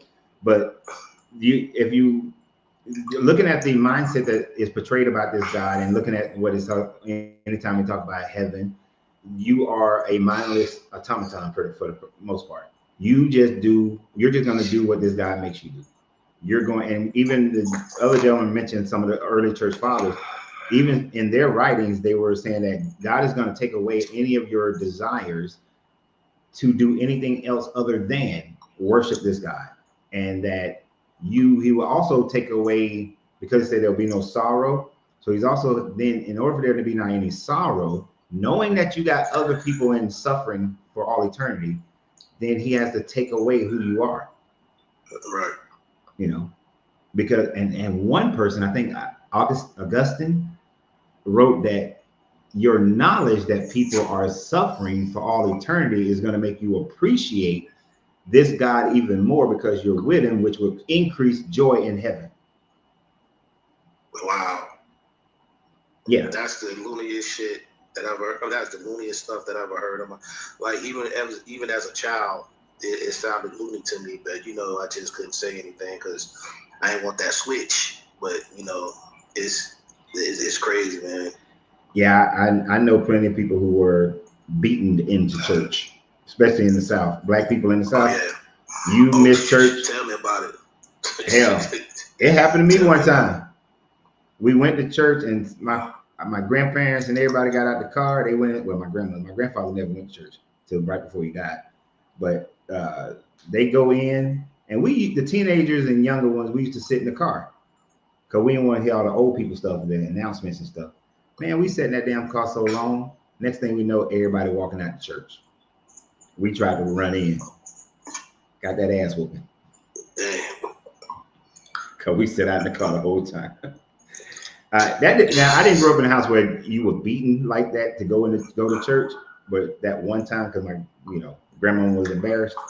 Yeah. But I know other people, if they skipped church, if they fell asleep in church, they would get beat, which actually comes from, I learned recently that falling asleep in church, they used to think that there was demons in you if you fell asleep in church.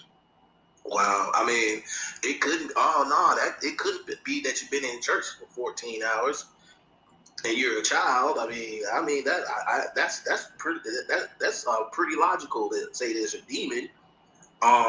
It couldn't have been that you've been in church and you're 10 years old and you've been in church for 10 hours or 14 hours. It couldn't have been that. That couldn't have been the reason that you fell asleep. Yeah. I mean, what is that? What are atheists thinking? I mean, what are we thinking? It couldn't have been. Yeah, couldn't have been that. And you're right. Look, that's why I'm the way I am. It's my grandmother's fault. Yeah. Because up until I was 9 years old, I used to get up under the pews and go to sleep during church, right? And we had carpet. I used to go to sleep under the pew. It was when I was 9 years old that she said, okay, now you're big enough to pay attention, so you need to sit up here and pay attention. She shouldn't have told me to pay attention. She should have let me sleep. Right. I wouldn't be thinking the way I thought. I think. Yeah, I still would have. I mean, it's crazy, like, because I got whippings for. I mean, my mom wasn't like harsh with them, but I got whippings for falling asleep in church, especially for my grandma. Yeah. I fell asleep dang near every church service. I was 9 years old and been in church for 12 hours. Yeah. And give me a pen and give me that damn program, and I'm gonna draw doodles and shit all over that program. Right, man. Kids don't care about no damn church. Yeah, they don't. They're indoctrinated.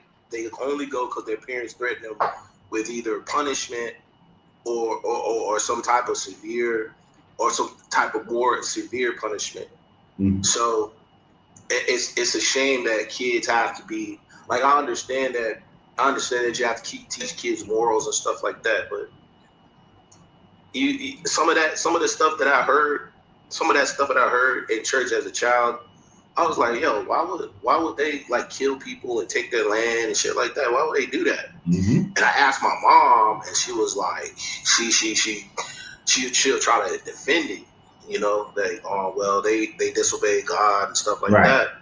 And I was like, wow, I mean, I always had a problem with the hell thing. Like, why would you throw like that? That's what really made me question the whole thing as a child. Like, why would you throw somebody in a lake of fire for doing something on Earth?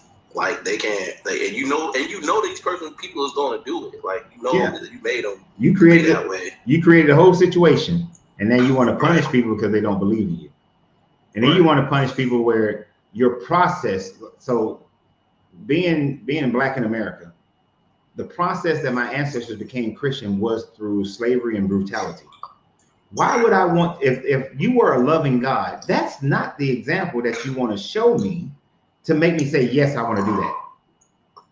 Exactly. What he should have showed me was that, they were going through hell in a handbasket in their own land, and here comes some good people, good Christian folks who let them have their autonomy, but showed them a better way of living. Let them remain in their own country. Don't take advantage of them. Don't take their land. Don't enslave them, but peacefully come in and say, hey, man, I know y'all doing all this stuff, but I just got a better way of life. And here's my better way of life. And let the people choose. If that was the process, I'd probably be Christian. But that is not the process in the Bible, and that is definitely not the process that the Bible teaches, nor how the people have responded. It is all through violence. Even the so-called death of Jesus, to try to save us or whatever. That's violent. That's crazy violent. It's human sacrifice. The very thing that they condemn other people for is the thing they believe that saved them. Oh, the Aztecs are human sacrificing. That's so wrong. Your whole grace comes from a human sacrifice. Yep. They'll be the main ones that say, "Oh, well, that's pagan because they sacrifice. They're sacrificing people, but the God did the same thing to Jesus." And for how many days? 3 to 4 days, and he had to die suffering. Like at least with the Aztecs, they pulled the heart out and it was over. But Jesus suffered for like 3 or 4 days. Yeah. With all those with the I don't know what they call it, the type of whips that Romans use. The cat of nine tails. Yeah, the cat of nine tails, and they said that his bones and skin and everything was going off his back and everything else. So that's torture, man. Let me tell you something.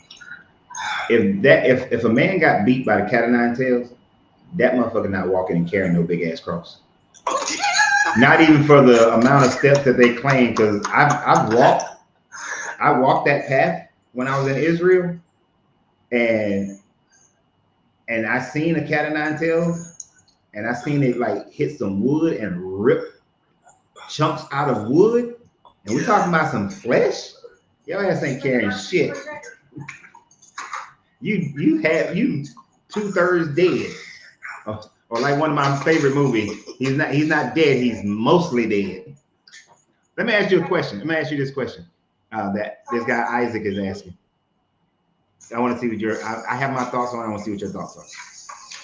He said that he has a sarcastic question, and Isaac is being sarcastic, okay? If heaven is being in the presence of God, and people go to church to be in the presence of God, then why isn't church heaven?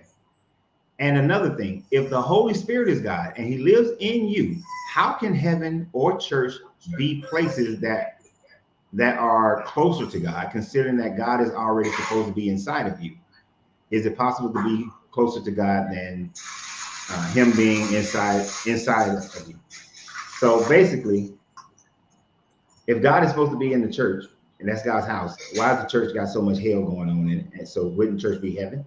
And then if you got the Holy Spirit inside of you, then wouldn't you be closer to God? But God is supposed to already be in you. So why do you even need the Holy Spirit? You should already be closer to God.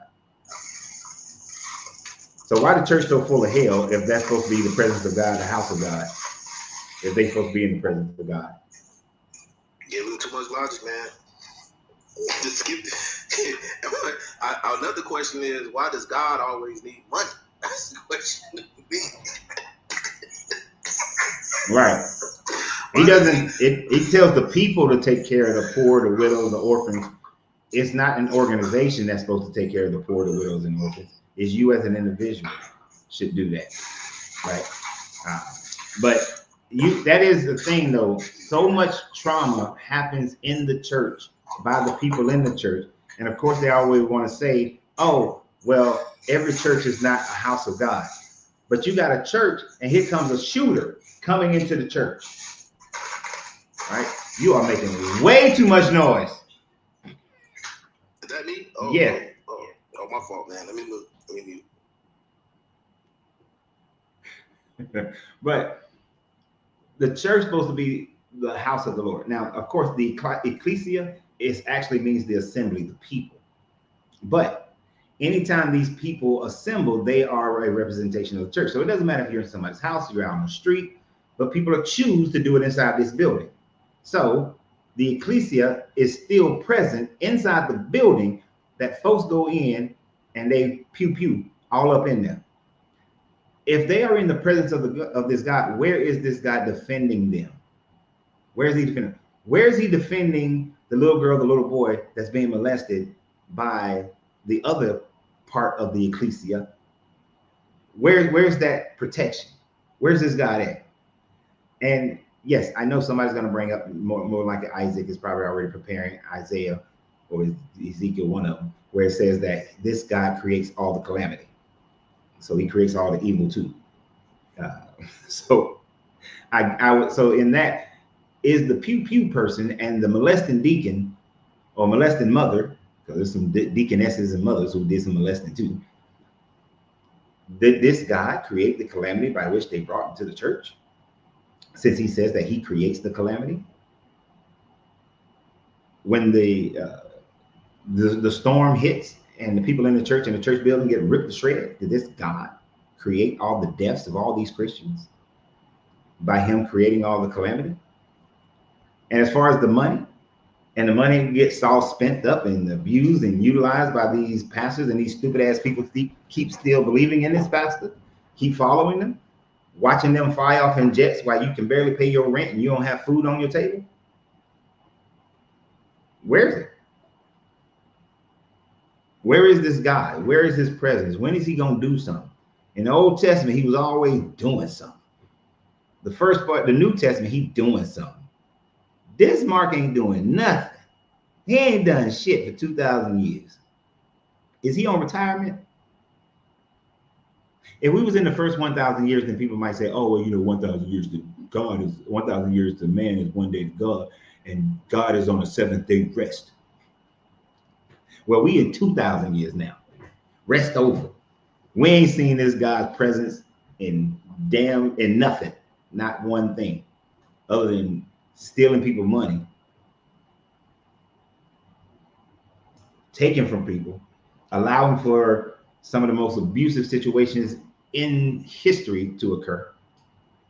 I mean, I'm an American, sure. Why would a God allow for a new atomic bomb to be dropped on 2 cities, killing everybody? People who weren't even fighting, people who were just living their life, don't want to have nothing to do with it.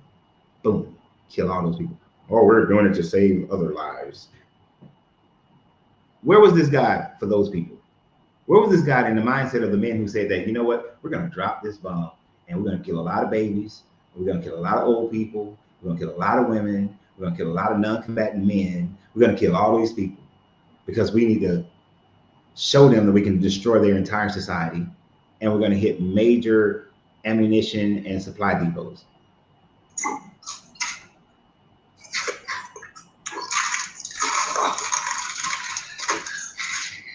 There are at least 4 genocides occurring right at the moment. Yeah, and this God is doing nothing about it. Not one blessed thing. This guy. I'm gonna go ahead and drop you, man. You got all that noise. I appreciate you. Oh, I thought I muted it. Nope, but it's all right. I got you. Yeah. You're cursing God, sir. Be earful, sir. You should be careful to read your post before you post it. Whatever you are. Why people have gotten lazy? Stop being lazy with y'all freaking text. You are. YOUARE. You are cussing God, sir. Be earful. He wrote earful, not careful. Earful, sir. Wow, what your God gonna do, Fred? Your God ain't gonna do nothing. Let me say it the way I want to say it. Your punk ass God ain't gonna do nothing. Hold on, I think my neighbors are finished doing all that, making all that noise. I'm gonna open this window. I mean, I got my air purifier on, but nothing like a little window. The window helps out even more so. Right. Your God ain't gonna do shit. Your punk ass God ain't gonna do nothing. And I mean to cuss. And it ain't even cursing. Cursing is something that man has created. Man decided what's vulgar language and what's not. Because I could call your God an ass. An ass is in your Bible. Look. Put a 1 in the comment if you ever got in trouble for using the word ass And then you told your parents or teachers or whoever it was, but it's in the Bible. Because I sure hell did. I got caught with that one. I was like, but it's in the Bible. Balaam rode an ass and he beat that ass. So I should be able to say, I beat that ass. It didn't work. It didn't work. My grandfather didn't fall for it. Oh my God, Fred, can you get a new argument? I don't have a book. How many times I got to tell you I don't have a book? So shut all the hells up about having a book. You know, one thing that is insufferable is the Christians or believers, they get this one thing. They get this one thing and they keep saying it over and over again, over and over again. This one thing, as if that one thing is doing something. Like, and then even when answered, they still repeat that one thing. Like, get some new shit.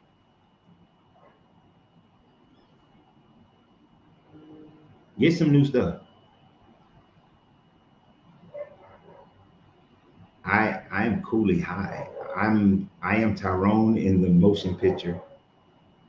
I'll be a gangster for our Holy Father.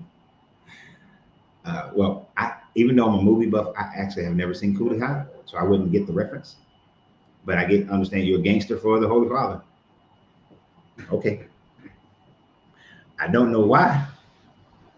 I can't be a gangster for an individual that doesn't exist. And a book that is filled with contradictions. Nothing but contradictions. And for a heaven that I find boring as hell. And I really have another question for Christians. I really want to know. You watch me on YouTube, appreciate it. I really want to know what. I know I'm being a typical person, Facebook YouTuber here, TikToker. Put a 1 in the comments if you've ever been to a funeral or seen the funeral pamphlet of a person with wings and shit like that going to heaven, but yet you know that motherfucker doesn't qualify for the Christian heaven. You know, they was shooting people, they was gangbangers. His gang thing reminded me of they were gangbangers, they was killing people, selling drugs, treating women like trash. But they family seem to think that they going to heaven. Like, I really, now in my life, I really got to care about you if I'm going to go to your funeral, and I really don't want to do that.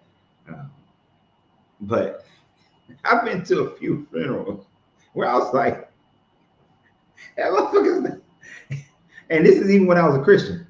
That joke ain't going to a better place. I know his ass going to hell. I know this joker going to hell. I was like, there ain't no way. Do you? I was like, I know your mother might be a mother of the church, but your son or your daughter, that little hellion ain't going to heaven. And then they be like, oh man, the concert in heaven, it's gonna be Michael Jackson and Prince and Luther. Do I have it? So if I got any Caucasians on here, any white people, do white people do that with the musical artists? They all going to heaven and there's going to be this big old concert in heaven? Because black people do it, because Michael and Prince and, well, Stevie's still alive, but, all the greats up in heaven. Every time a great musical artist died, they all seem to go to heaven. And there's going to be this concert. One of my favorite blues songs talk about this concert in heaven. I'm like, how does this work? So do white people do that? I'm curious if the white people do it. I don't know. I'm not sure. We're gonna bring God is Able on. How you doing, bro? How you doing? How old are you? Good. How old are you? 27. 27. All right. I'm assuming that you're a believer based on your name there, but are you a believer? Yes. Okay. All right. And since you put God is able, I'm assuming Is it the Old Testament God or the New Testament God? New Testament. Okay, all right. So yeah, man, it's just simple. It's just the Bible says heaven is eternal bliss. If it is not, that is a lie. Then the whole thing's a lie. It is the party in heaven. This is where everybody wants to go. It's going to be unexplainable. Don't want to miss out on this, bro. So do you think you can be blissful in heaven while knowing that there are other people being tormented for all eternity? You're not going to know that. It's going to be out of your mind. It's eternal bliss for you. So God is the one who has that knowledge. God is the one. God has a very okay. So if you get to go to heaven, right? And yes. Right now you know that there is a punishment for not going to heaven. Are you saying that God is going to tweak your mind so that you like take that memory away from you, that knowledge away from you? Yes. So you're going to lose that aspect of yourself. Yes. Because he's going to reprogram you. Yes. It will be eternal bliss, just like he said. If it's not eternal bliss, then it is a lie. The Okay. whole thing is a lie. So if God can reprogram you, if he going to reprogram you at that point, why does he just program everybody right now? This is the life that we live ever since Adam and Eve. But why didn't he just program them from the very beginning? If his whole game plan is at the end of it, I'm going to program these people to be in heaven with me and not have any memory or knowledge of their previous life that will be detrimental to them if they still had it. Why wouldn't he do that in the first place? That doesn't make sense. That was the plan. But God, he put a tree. He told us not to eat from the tree, and we disobeyed. God gave us choice. I wish he could have made us in heaven. And did he really give them choice? He gave them choice, yeah. Okay, so two parts to this one. They didn't know the difference between good and evil, right? Huh? No, they did not. Okay. So if they don't know the difference between good and evil, how would they know that they were doing something bad? How would they know being disobedient is a bad thing? They didn't. No, they did not know that they were being bad. They just simply ate from it. It's just they were deceived. That's just the way life is. Well, I'm not going to get into the serpent part because I disagree with the deception of the serpent. But here's what I'm getting at is it's a huge thing. What I'm getting at is if a person, what is the state of a person who doesn't know the difference between good and evil? What is the state of a person who doesn't know between good and evil? Yeah, that's a hard thing. I really just came here to talk about the concept of heaven itself. But I mean, you brought in the whole if you just want to talk about heaven, you brought in the other part. So yeah. You open the floodgates, man. Because we were in, as the story goes, created in a perfect world, and told us to not eat from the tree, or you will surely die. It nowhere in Genesis 1 or 2 does it say the world was perfect. That is doctrine. It doesn't say anything about the world being perfect. Created us in the garden. Right, east of Eden. But it doesn't say that it was perfect or anything was perfect. Okay. And how could it? And most Christians believe that the serpent was Satan. But if the garden was perfect, then Satan's presence in itself would make it imperfect. Right?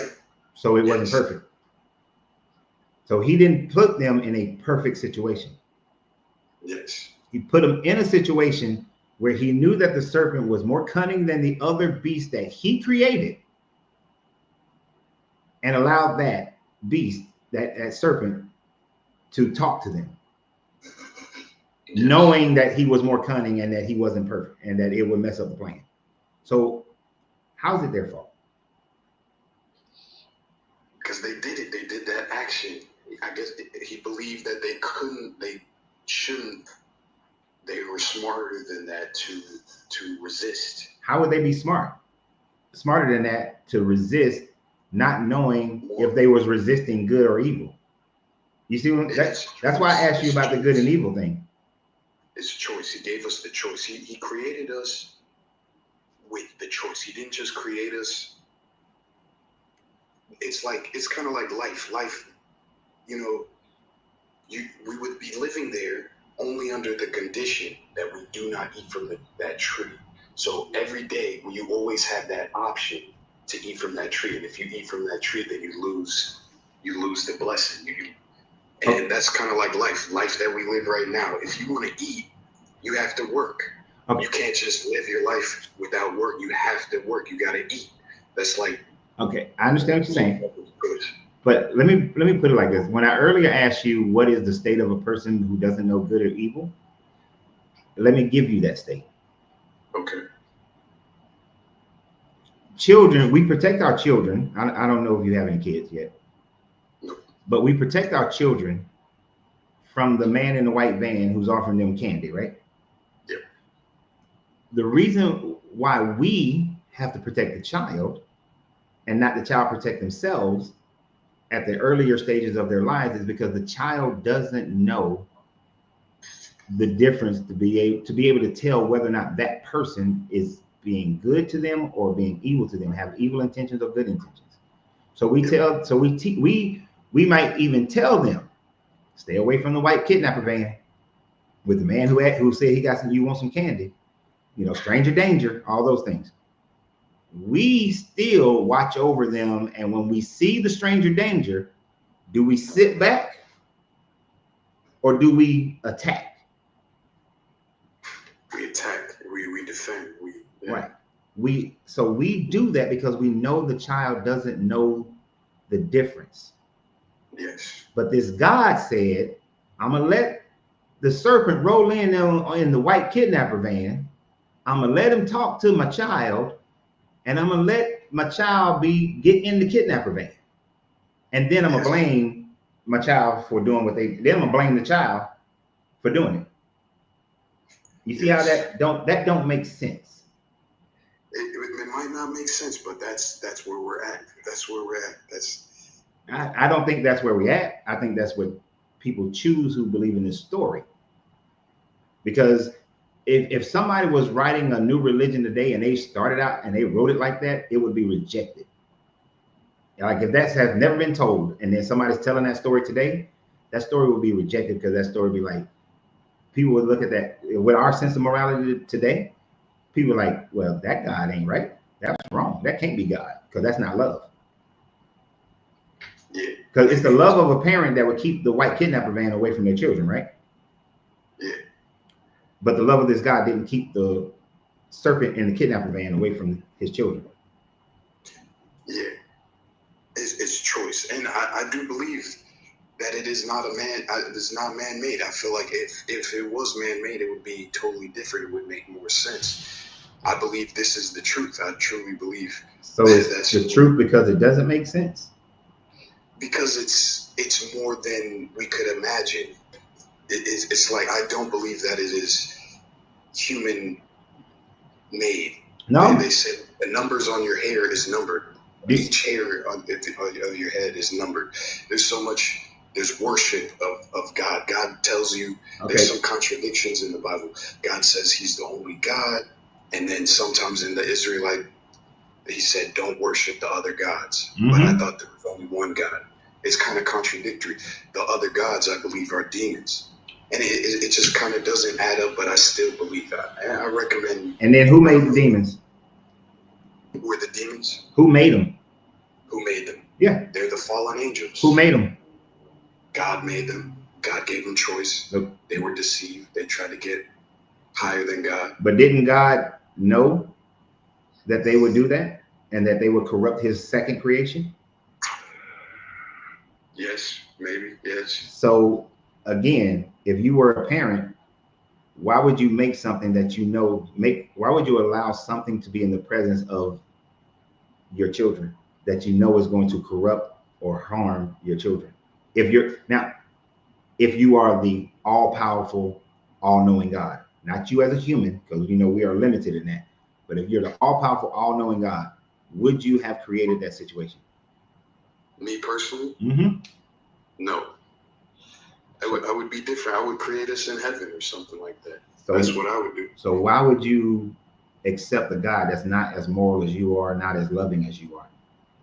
Because this is real life, and I believe in a real life God. It is a powerful thing. I believe in, I hope, and I believe in the real life God. Like it doesn't make any sense. I'm telling you, it doesn't make any sense. But there is a real life. There's a real life. It doesn't. God. Let me tell you what it sounds like. I need a way to explain why there are hardships in life, why the overwhelming majority of people suffer and have a precious life. And I don't want to take on the accountability or the responsibility myself. So let me say, oh, it was this God, and that's how he set it up, so that we can get to this end point, to bring it back to our conversation, get to this end point where we can be in heaven and we can just forget about all the crap that happened on earth and just become not yourself anymore, but some other type of automaton in this heaven. Yeah, I'm sorry. There was a call. What was that first part? So, okay. Basically what I said is that it's a psychological thing of trying to explain why there is so much calamity and oppression and evil, what we deem as evil in this world. And because we don't want to take accountability and responsibility for it, the creation of a God and some crazy plan that he had so that we are going through to explain why we're going through all of this. But at the end of the day, I am given hope that we will live as some type of automaton that has forgotten about all those things, that doesn't realize what's still happening in the universe. And so I can be happy. Some people do believe that. That's pretty much the belief. I don't believe in it just so I could be happy. I believe in the truth of it. God is unexplainable. Well, why do you want to go to heaven? I do want to go to heaven. That is a goal. That is something that I would like to do. Because you want to be happy. Yeah, I am already happy now. But you said earlier that all the mental things that you know of, that is suffering, that is oppression, that this God is gonna reprogram your brain so that you don't know that people are suffering in hell. That's just the concept of heaven itself. I was just telling you, since the prompt is Christian heaven sounds like hell, I'm just saying that it isn't. It is eternal bliss, just as the Bible says. But you said in order for you to have that internal bliss, you have to God has to reprogram your mind so that you don't know that people are suffering in hell. Yeah, I mean, if you die and you get accepted, if you're through Christ Jesus, that's just how it is. You just automatically, he doesn't really truly reprogram your brain. You just accept it, and it's just eternal bliss. No. It doesn't make any sense, but that's real life. That's what we got. There are people who have turned their lives over to Jesus and they are still suffering. They suffer. They look upon suffering as a proof of their belief in this Jesus. But we're talking about heaven here, not your life on earth. Yeah. You're in. You get to heaven. God is making it where you don't know that there are people in hell suffering, is what you said earlier, right? Yep. So that is this God reprogramming you. Now, also, you said that it's just bliss. Now, that means that you also have to be, and everybody else have to be programmed to accept whatever that state is as being bliss. Yes. So this God is basically scrapping you away from who you are and making you into what he desires for you to be, so that you're blissful, and you know the term blissfully ignorant. Yeah. That's hell. Nah, that's a whole new creation, just as he said. And that's a point, and that makes life pointless. That makes this whole, from God's perspective, that would make this whole experiment pointless if the only thing he was going to do anyway is to wipe you out and make you into and reprogram you into a new little robot? Not really. I mean, another point of the life experience is to love. If you read the Bible, you see what love is. You love somebody not with your feelings. You love somebody with the actions that you do. He wants us to love others, the love of Christ in me. That's why I'm talking to you right now. Experience the love of Christ. But if I'm in heaven, what do I need? What do I need to have that for? I'm in heaven. You're not reprogramming me. I'm blissful. I'm happy with everything. I ain't got a wife no more. My children aren't really my children anymore. My family's not my family. We all family, I guess. But I've been reprogrammed. None of that other stuff matters because I'm reprogrammed now. That would be in heaven. But the purpose of life is love, is to know the Creator. Have a relationship with God, and you don't have to be religious. That's not my purpose. That's a purpose you may have for yourself, but I disagree with that. People create their own purpose, which is, and even within the realms of believing in this God, people have created their own purposes, which is why there are 42,000 different variations of Christianity. True. So I'm not saying that's the ultimate purpose of life, but I'm just saying that's the purpose of the Bible too. And of love. Well, I don't want to talk to mumbo jumbo with you. I just want to say that heaven is eternal bliss, and it takes away the mindset that you had. Your mind will hold you back. Sounds like robotic slavery to me. So heaven is not bliss. Sounds like some robotic slavery, just worshiping this God. Sounds like an egotistical maniac who just wants people to worship him. And no, that's not blissful to me. That might be blissful to you. We could have. That's not the only way. That's not the only way. That's just the way that this book chooses to describe it. But that's certainly not the only way. That's the way he chooses, and I believe it is not man-made. Well, that's belief. That's not facts. And the facts is that it is man-written. And you can't demonstrate God inspired, because you first have to be able to demonstrate that God exists and prove that God exists in order to have God inspired. Faith. God knows that there is no proof, so he tells you to believe. Since you're waiting for belief, I already have faith, and that frees me from waiting for the faith. Good luck. I'll talk to you another time. Okay. I'm sorry I couldn't really explain. No problem. No problem. It was nice talking to you. Nice meeting you. Nice meeting you as well. I appreciate it. Maybe I'll see you again. I'll talk some more. I'll have some better things to explain, better things to talk about. God bless. Have a good day. All right, have a good one. You too. Now I want to remind everybody, we're having our meetup here in San Antonio, October 31st through November 2nd. I need all y'all to go to. Hey, hello, how you doing? Give me 1 second, Jinx. I need everybody to go to the YouTube channel on this video and click on the link to get your reservations to have our meetup here in San Antonio, October 31st through November 2nd. There's free breakfast and free supper that's going to be at the hotel. So we need to have this finalized by September 29th. Jinx, are you over 21 or 18? Yes, 23. 23. All right. And are you a believer? Yes, I am a Christian Orthodox. Okay. I want to ask, what is your religion? I don't have one. Oh, you nowhere? No, I don't believe in any God. So no, I don't. You're not agnostic either? Slightly. Okay, I disagree with your statement about Christian heaven sound like hell. Mm-hmm. Okay.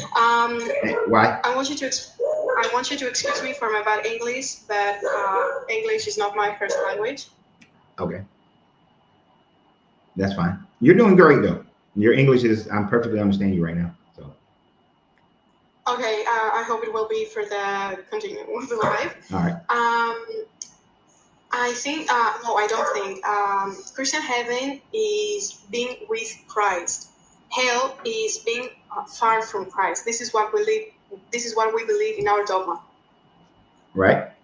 Yeah, I mean, that's why you believe it, but how do you can't demonstrate that Christ, and when you say Christ, are you referring to the Jesus of Nazareth personality? Yes, Jesus of Nazareth, our God. Okay, so you can't. The statement that you will be with Christ cannot be validated because there is no proof that the God of that the Jesus of the Bible is a person, a real person. No, we don't have Bible. We have the New Testament. I don't believe in the Bible. Okay. I haven't studied. Okay, well, the New Testament will still be your Bible, but okay, but so I just use New Testament. But there is no proof that the Jesus of the New Testament actually existed. Oh, he existed. He was a person. How do you prove it? Other than the New Testament. How do you prove Plato lived?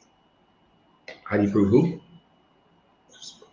How do you prove that so many ancient philosophers of or other important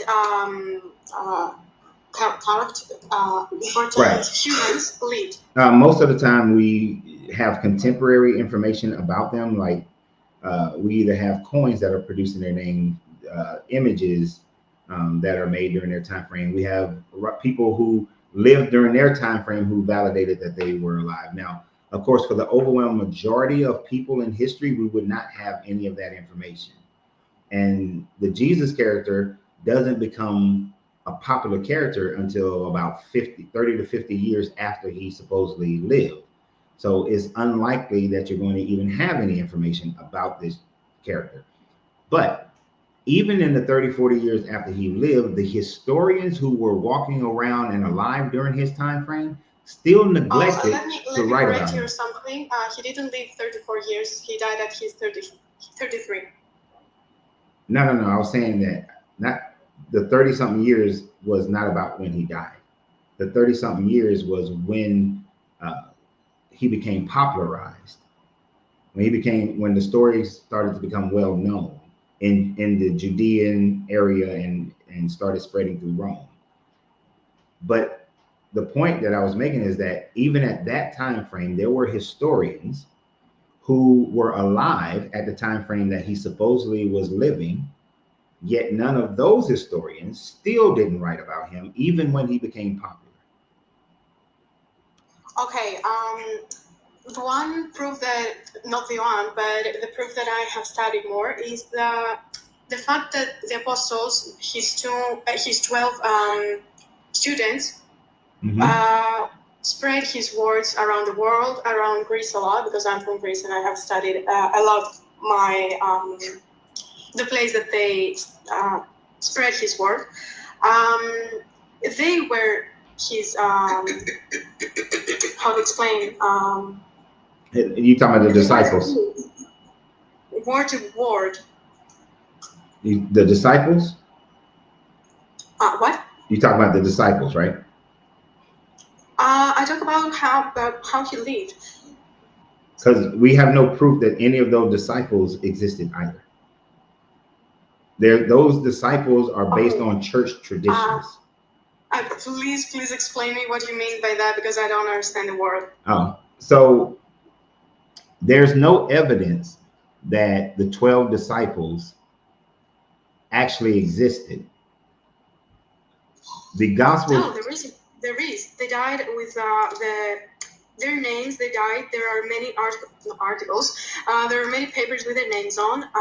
And the fact that they were around and how they died. Each one, two of them. I don't remember which of them, of course. They died on the cross. I think Peter died on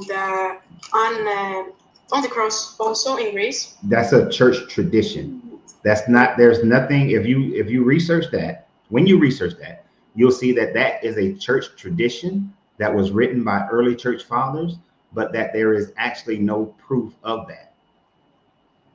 And that's just a tradition. And all the apostles and their deaths, whether it was the beheading of John, Peter being upside down on a cross, those are just church traditions. Those aren't verified facts. No, their names on the people that died like that. No, and then none of their names appear as the author of any of the Gospels. These names were given to the Gospels by Irenaeus in 182 CE. So 150 years after the events supposedly happened is when the Gospels became named of Matthew, Mark, Luke, and John. Okay. For my opinion, I don't need a proof that he lived. I believed he lived. I know many facts, but I cannot explain it in English. I prefer using my own language. I don't speak Greek. Use words. Yes, but it would be more easy. I understand. But I can talk about the miracles he did. We have no proof of any of those miracles happening. Yes, but you don't need proofs because what happened I do. We're so by eyes. I need time. proof. You need proof. Yes. You want to be Christian, and you want proof for that to believe them. Well, in order for me to believe, I don't want to be Christian. I used to be Christian, but in order for me to believe this story, I would require proof. Even if, let's say, the historians or the writers, the people who outside of the Gospels, if there was written accounts of the miracles of Jesus by the Romans and the Jews and anybody else who was living in that area at that time frame, I would give it more validity. But no one else wrote about that. No one even wrote about things that were general that they should have, like the earthquake that happens at his resurrection in Matthew, and the sun going dark for 3 hours during the resurrection in all the 4 Gospels. But no one in Rome, no one else in Judea wrote that, hey, the sun was out for 3 hours on this particular day. That's something that it wouldn't matter if you believed in Jesus or not. Other historians would have written about that happening who were alive at that time frame, but none of them wrote it. So okay, please continue. So the story is, so it lends itself to, there was probably a guy who was preaching, but then, and people liked him, and then people started increasing the story, adding to the story, and making it legendized in over a 30 to 50 year period. Okay, may I answer to a person commenting down there that I don't believe in Old Testament. No. Old Testament is about the years before Jesus was born. I don't believe in the religion. Not actually religion. I don't know how to explain it, but in the things, I will say it like that, in the things that happened before, and the things that they believed in before he was born. Okay, let me ask you a question about that though. So now is this? I got 2 questions though, so I have to ask the first one, and then the second one is the main question I want to ask. Is that something that you just believe, or is that part of your Greek Orthodox Church? What, that we don't believe in Old Testament? Yeah. Many of the people have read it and studied on it, but Orthodox people don't believe on the years that Jesus didn't live. Okay. They don't believe that anything happened, anything religious, anything God did before he was lived. He wasn't. How to explain it? He wasn't not announced. Okay. So your Greek Orthodox Church doesn't believe in the Old Testament God as being the same God that Jesus was talking about. Yes, because I will say something that is very simple, and we say it even to children to understand, and it'd be easy to understand to all of the people. I don't remember what his name. I don't remember the name, but God was revealed himself and asked a person, I don't remember the name, to kill his own son. Abraham. Thank you. I don't remember it in English. Yeah, Abraham. Yes, and in Orthodox, we don't believe that our God wants blood to prove. They don't need sacrifices to prove our belief in Him. Okay, but Jesus was a sacrifice. Sacrifice Himself for love. He doesn't need our sacrifice for Him. He just wants our innocent love, the love to each other, the love to even your enemy. Okay. So the second question that I had about that is that it seems that this statement of not accepting the Old Testament, which seemed to have a lot of problems with the Jesus character in the fact that he tells them that they need to keep the commandments and the laws of Moses, that this Jesus quotes the Old Testament, even though it's misquoted in Matthew, and the whole prophecy of Jesus. Most Christians get that from the Old Testament, even though it's wrong, but they get it from the Old Testament. So how do you not deal with the Old Testament when the Jesus character is so much attached to the Old Testament?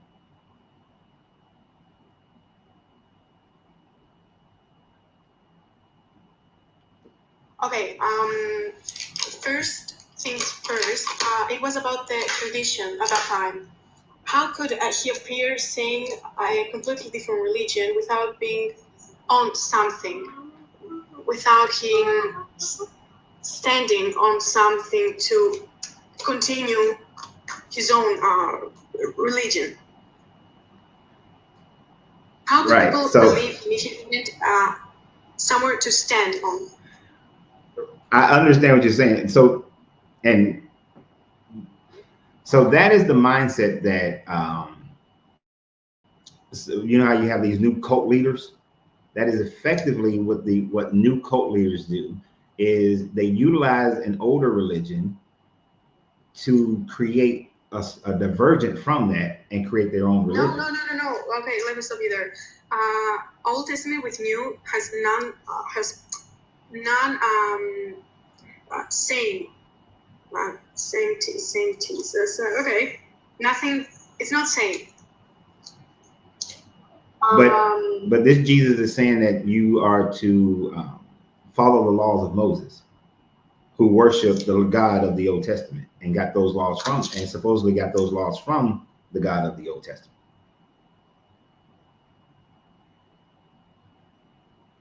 That doesn't work. No. It's about tradition.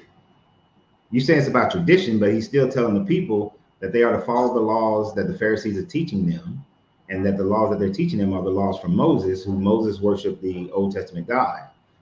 So then Jesus is telling them to follow the laws of the Old Testament God. If he's just using that in non-educated people and appear to them a total new world, when the only thing they believed in was their religion at the time, being Jew. Yeah, they believed in their religion and they were looking for a Messiah, and Jesus was supposedly claiming to be that Messiah. And he is claiming to be the Messiah for those Israelites, and he claimed that he came for the Israelites, and that's why he told them that they need to follow the laws of the Old Testament, which were based on Moses, who got them from the Old Testament God. Okay, I have something that in Orthodoxy we believe very, very much and very deep. It is something really important to us. He was a saint, not very old. He was a saint, I think, in 90s. In the 90s, yes. He was Saint Paisius. I don't know if you ever heard of him, because he was Orthodox. He wasn't Catholic. Mm-mm. Okay, he lived somewhere in Greece in a very religious place, and he did many miracles with the help of God, with his blessings, and he did many miracles, helped many people. And okay, I'm gonna give you also every person that came to visit him, he knew their name before they even tell it. So that proves that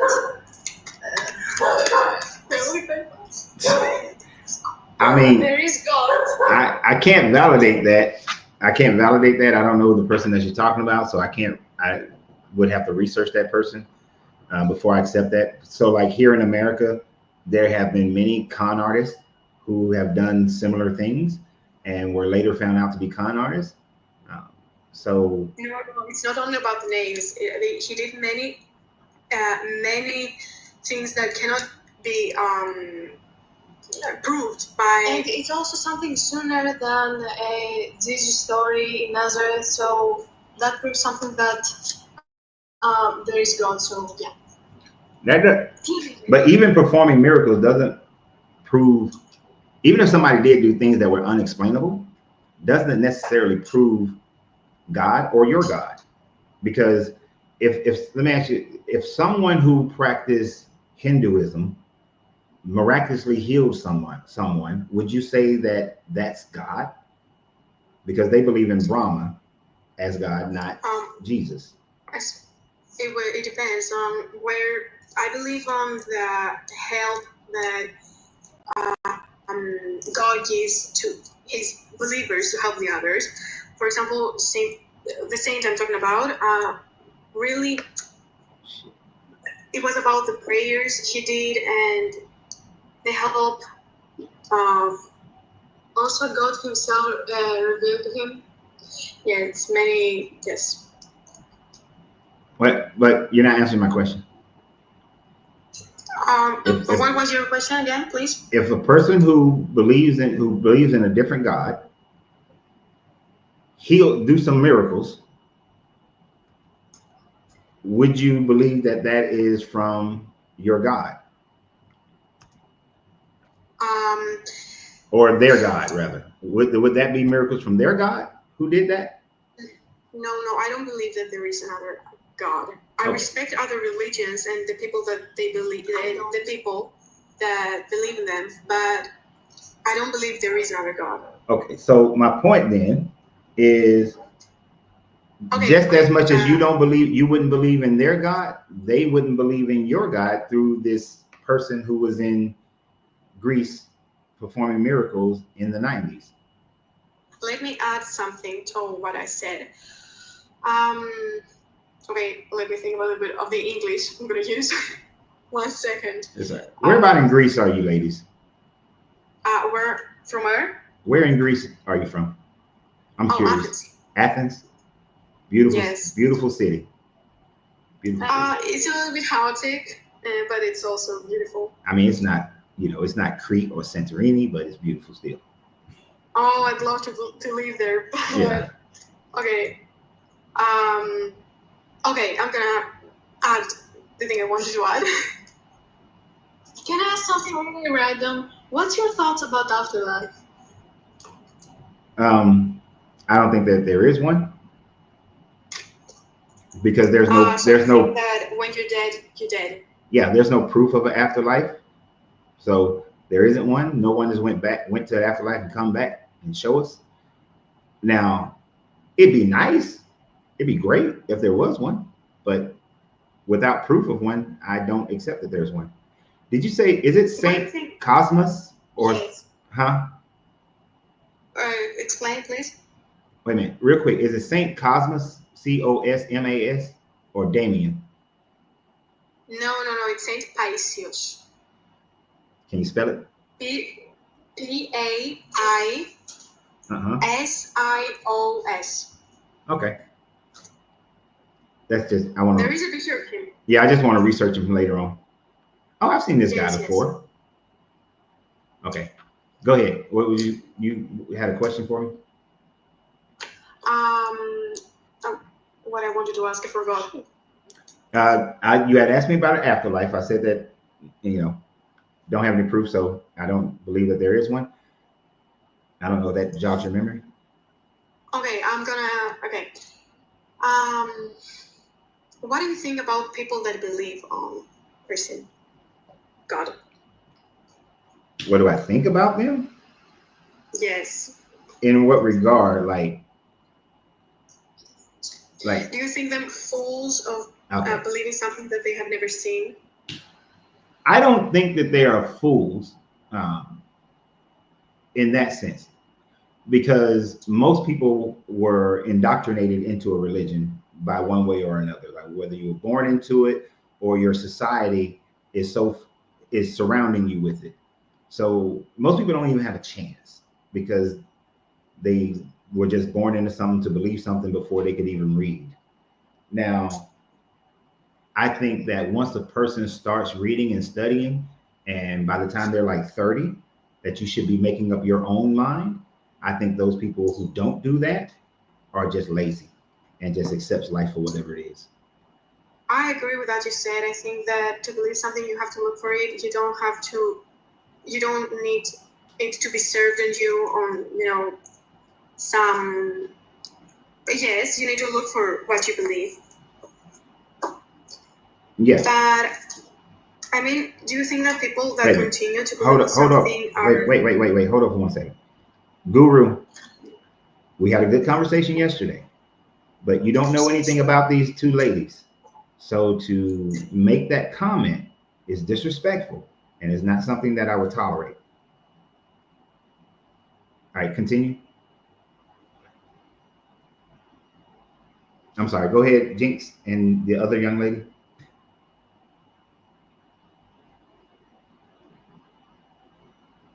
Y'all muted, you muted yourself, Jinx. So you have to unmute. Oh, she left. I don't know what happened. Look, we can disagree, we can agree on a bunch of different things. But what I do not tolerate is derogatory remarks about guests. I'll take some about myself because I really don't care. But to make a comment about something about somebody in a derogatory format, because you just hear two ladies talking and you make an assertion, and even if they were lesbians, that doesn't, so the fuck what?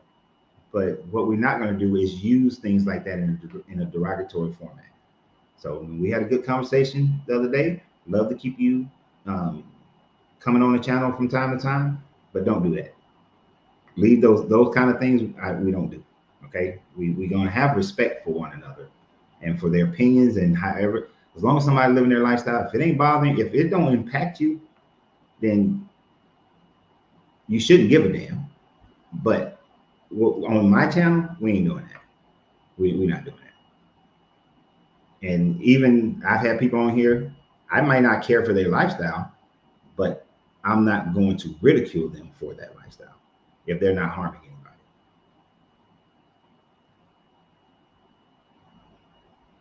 And I don't know why those ladies fell off. I don't know if it was accidental or it was on purpose. I don't know if y'all have never been to Greece. It's a place. It's a vibe. It's a whole vibe. It's a whole vibe. So it's funny. They came on here. I was just telling my wife about this young lady I used to work with. She was from Greece, named Manuela. Every Marine I knew, every Air Force dude I knew, everybody was trying to get with Manuela.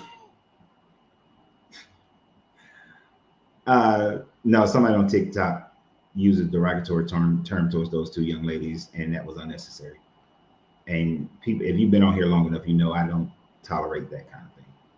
You know, you can call me all kind of names for the most part, but we're not doing that to other people. Yeah. And yeah, Kevin, they might have been offended.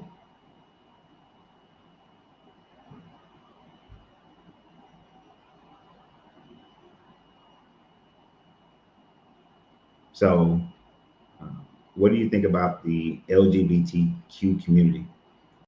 Generally, I don't think about them that often. See, here's my thing. LGBTQ community.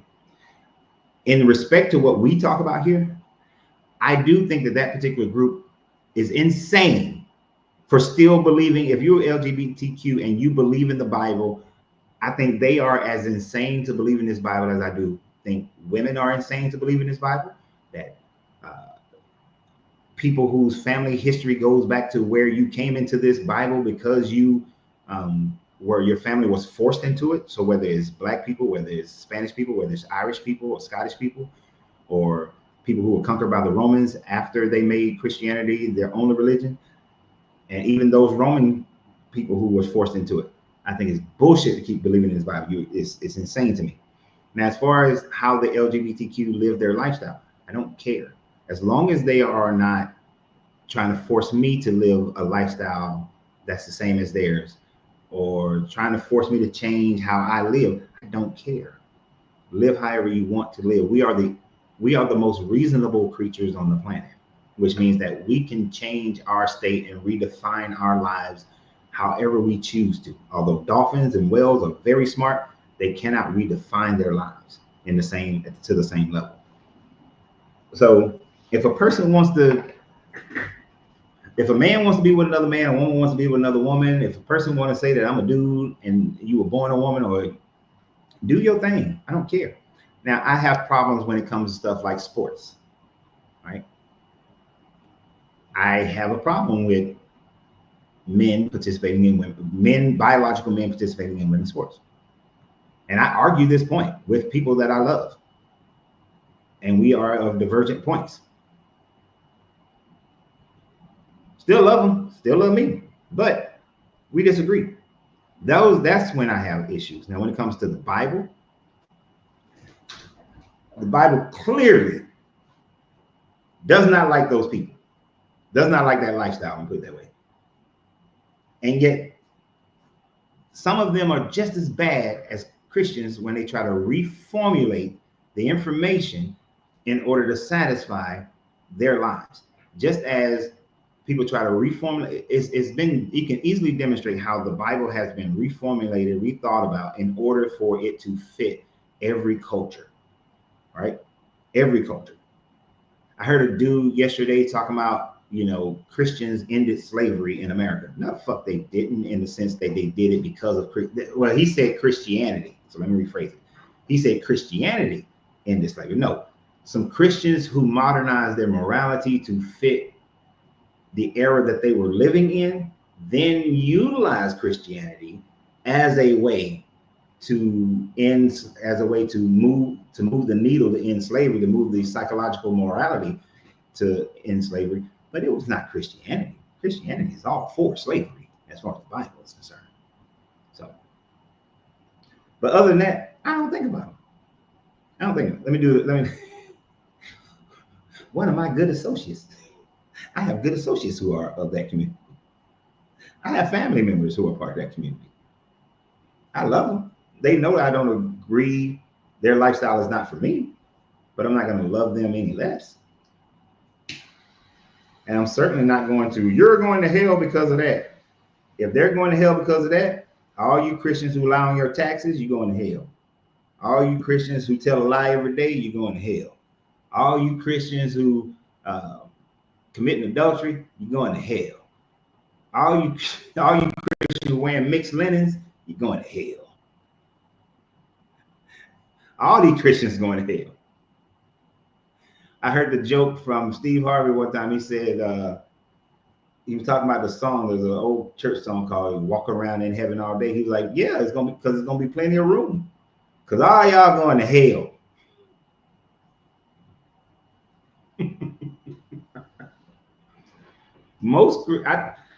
There's a part of the Bible that I agree with. When the Jesus character says that he will come back, and there will be many who will have done miracles. Almost sneezed. He said that there were many who would have done miracles in my name, but I would not know them. I think that Jesus, if there's any statement that I would agree with Jesus on, is that one. There's a bunch of people claiming Jesus, claiming that they're doing miracles in Jesus' name, and them mugs are so far away from what they believe the concept of Jesus is. That's not going to happen. I've seen Christians, it says that in 1 Corinthians, that if you become Christian, you're supposed to develop this patience and this love, and you're not supposed to be quick to anger, and this whole personality that you're supposed to develop when you become Christian. And then Christians come on my page and they call me all kind of names. They start cussing. They start getting, which I don't have a problem, because they get all mad and they get angry and they make threats and all this other kind of stuff. They sure hell not listen to 1 Corinthians. Them the ones that Jesus ain't gonna know. Them the ones Jesus gonna be like, I don't know you. Oh, you gotta stay here. You going to hell. You're not in the book of life. Your name ain't written in there. Quick question: do you think Jesus ever lived? The Christian Jesus? No, the Christian Jesus, which is the biblical miracle making, healing people, walking on water, feeding everybody with a 2-piece fish sandwich. No, that Jesus ain't never lived. That Jesus is a legend that could be based on some body or some group of bodies. Like Josephus talks about 3 different Christians, three different Yeshuas, I should say. But no, the Immaculate Conception Jesus, that joker never lived. Nah. And a part of me questions whether or not, well, I know that there were itinerant preachers who were claiming to be the Messiah. That was happening every year in Judea. So that always happened. When y'all coming back to Atlanta? I don't know, man. You talking about come back to visit or come back to live? If you're talking about come back to live, that ain't gonna happen. It would take a major event to make me live in Atlanta again. But come back to visit probably won't be to the spring. Have you ever heard the theory that there was another Jesus crucified with Jesus? And then, yeah, isn't that the one where Jesus was supposed, the real Jesus was taken down and they got him out the country or something like that, and they crucified somebody, but the God magic made everybody think that that was the same Jesus? I've heard that, but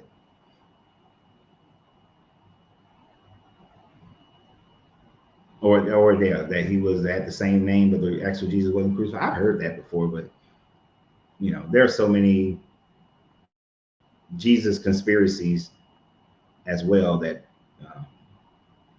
and then I think that Jesus who did the magic face off made, you know, he the one who also went off with Mary Magdalene. They had a baby and they lived in France and all that kind of stuff. Well, no, I think that version they lived in Egypt, but there's another version where he lived in France. Well, she went to France by herself.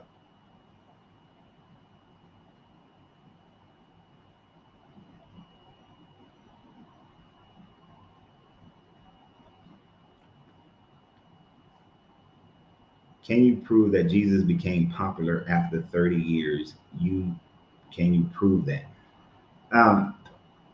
So here's the thing about writing about historical people. Most historical people that are written about are people who did amazing things. Like I will never, as far as my life has went now, if I were to die right now, I have not done anything historical enough for anybody to write about me so that there will be a lasting record. So most historical writings are going to be about people who did some shit, right? No historian who was alive during the time of Jesus wrote about Jesus in year 1, 2, 3, 4, 5, 6, all the way up to year 33.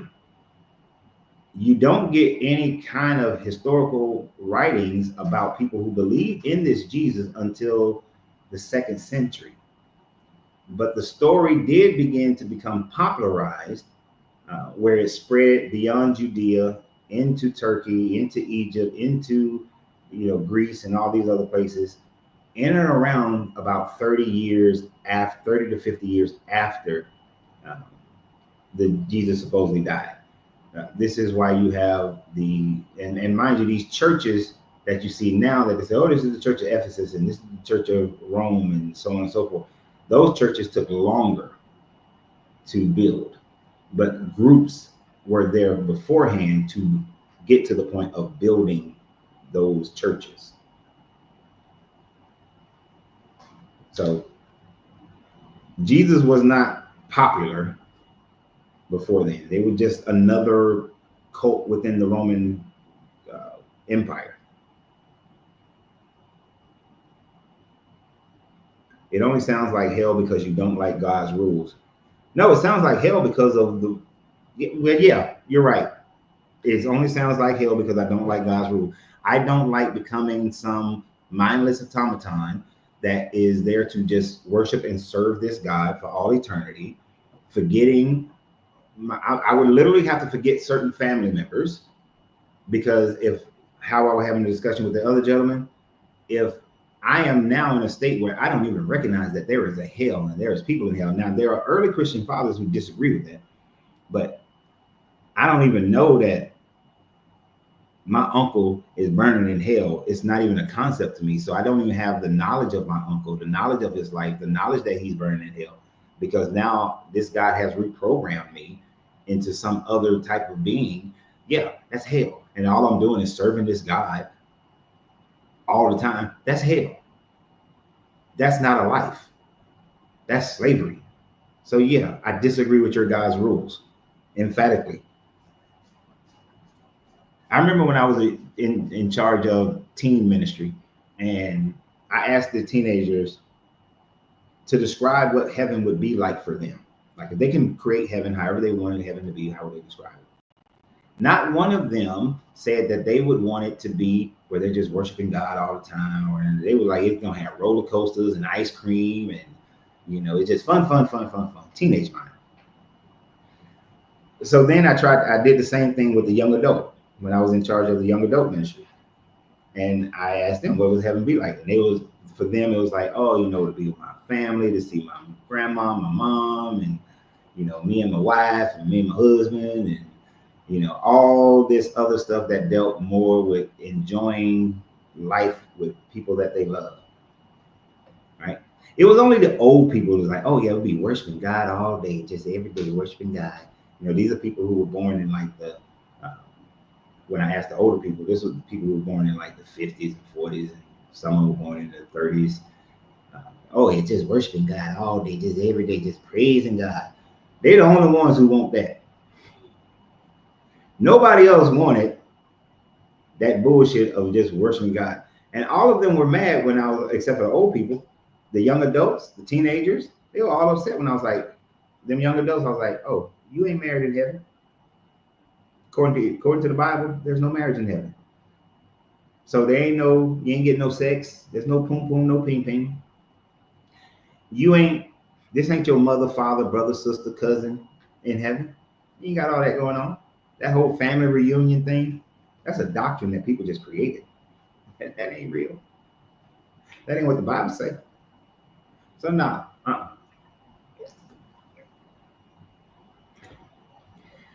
Fred, it wouldn't matter what I tell you. I don't even know why I'd even bother to answer your question. I already know that you're just going to, you're a liar, you're a lie from hell. Exactly, Debbie. Why ask me anything when all you're going to do is just call it a lie?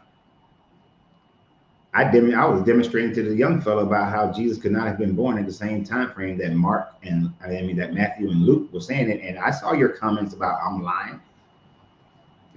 I was reading your own Bible. That's in your own Bible. Or that we went to Egypt instead of going to back to Nazareth. It's what your Bible says.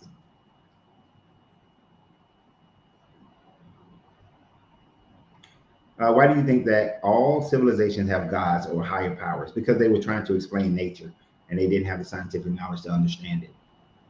So in lieu of that, they created gods, you know, because something creates the rain, something creates the earthquake. The volcano erupted for this reason or that reason, or the hurricane came because of this reason. So they had to be able to explain why shit happens, that we now know why things happen. And so they deified a higher being for it to be. And then they also have the question, where do we come from? How do we get here? We can only go back so far with our knowledge. We only have so many records. So they create gods.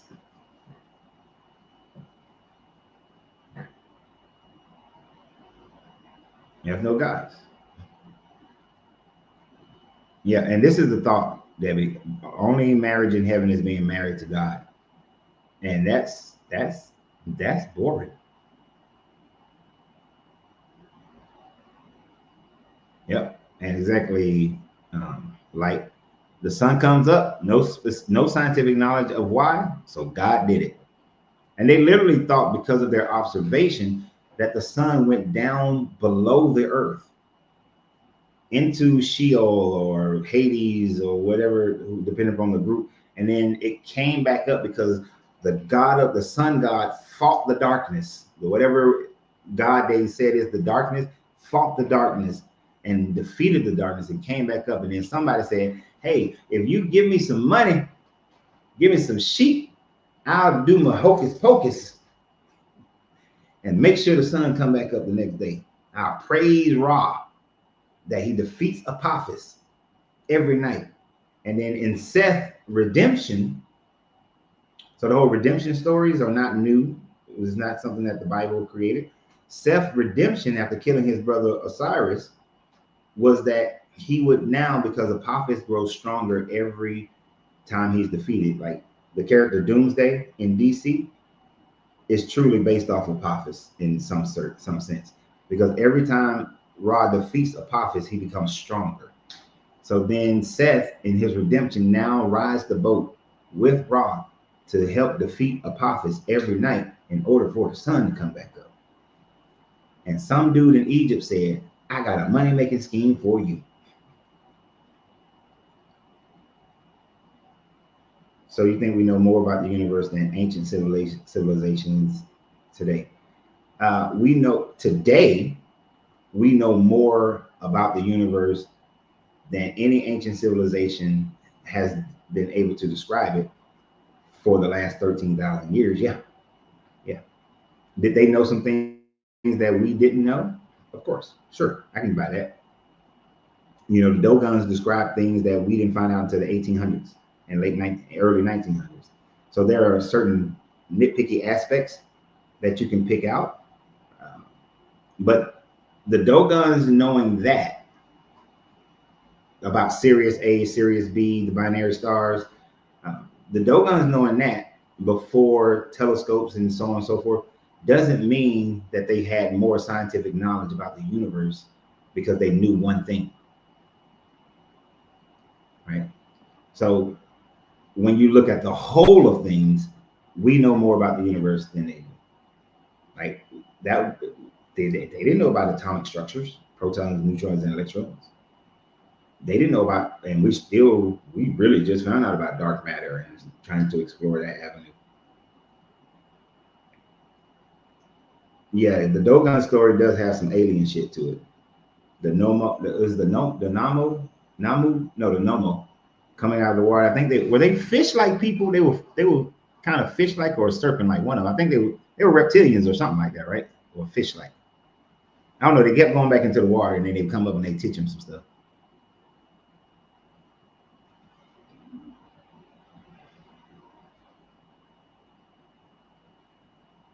So yeah, all that.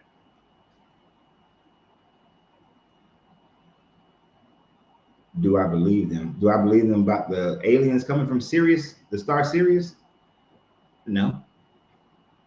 I personally don't think any aliens have come to Earth.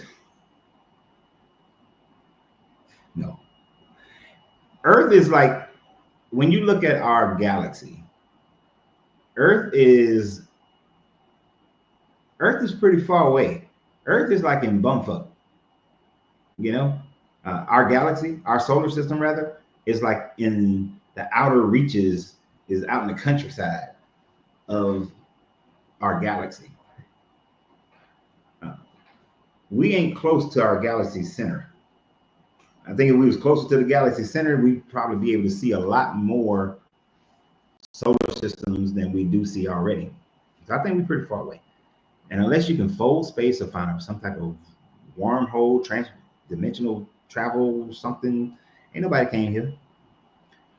But there were I lean more to there were civilizations on Earth that were more advanced than the civilizations 12,000 years ago who suffered through the last ice age and their civilization was destroyed. And they made people think that they were great, that they were gods. But I don't think they're from other places because you're an astronomer. Oh, here's one of those. There's one of them where, oh, you can't speak about something unless you are an astronomer or you are an astrophysicist or you are. But what I am is somebody who can read and think critically. I don't have to be an astronomer in order to read what the Dogons read, what the Dogons claimed, and what they knew. I don't have to be an astronomer to see that the inscriptions in the Göbekli Tepe are pointing towards constellations that they viewed in their sky. I don't have to be an astronomer to recognize that, shit, I forgot the Greek island, but there's a Greek island where they kept rebuilding this temple in order for the star Sirius to appear at a certain time and time frame right through the doorway.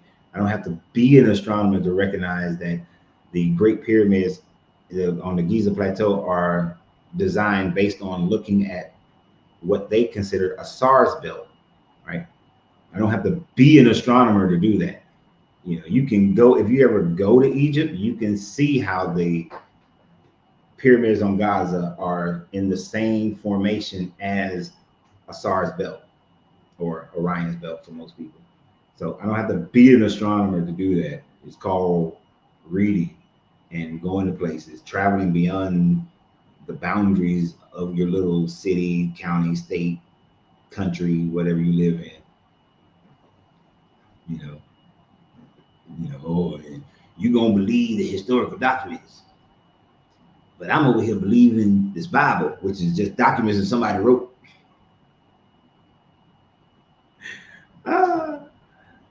Yeah, people built some pretty amazing things. I would love it. See, it's expensive. If you try to build a house now, so I live in Texas, right? And where I live in Texas, everywhere I go in Texas, you dig past 2 feet, you hitting stone. It's like stone every goddamn where, right? But to build a house made purely out of those stones, we can do it. And that house will last longer than the house I'm in now. But it'll cost a hell of a lot more money. And it's much more difficult to do. But that's what they were working with. They were working with stone, earth, and material. That's why they shit last. Oh, sorry, Mo. I think you're supposed to be Moses.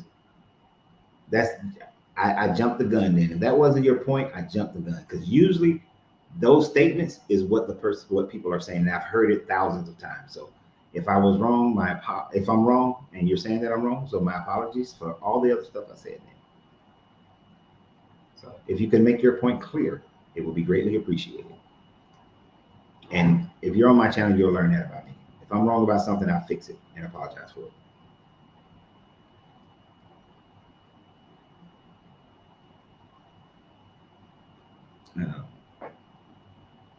Now my wife is coming home earlier today, so unless somebody want to come up or y'all got something question that's gonna throw me for another 30 minutes, the time is drawing nigh, as they say.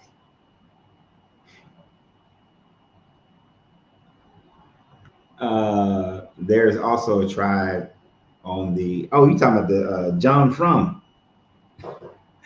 There's a tribe, let me read the story back here.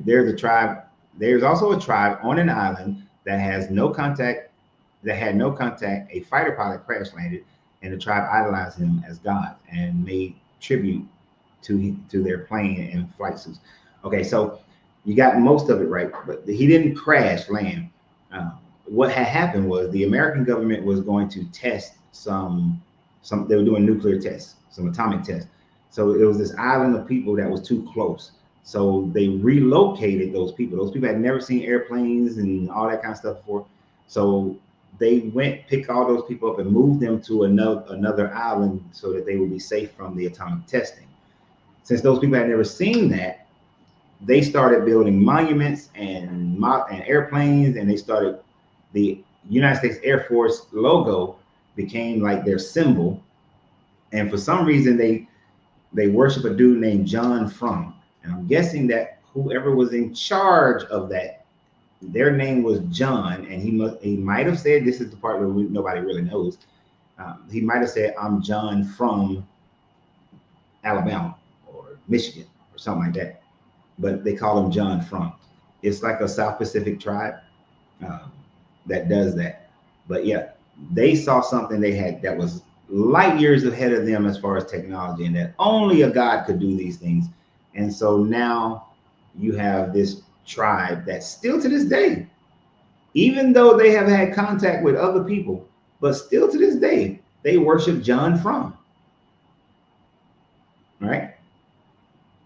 It's an interesting. I did a video about that some time ago, but it's an interesting study because it shows you how man creates gods.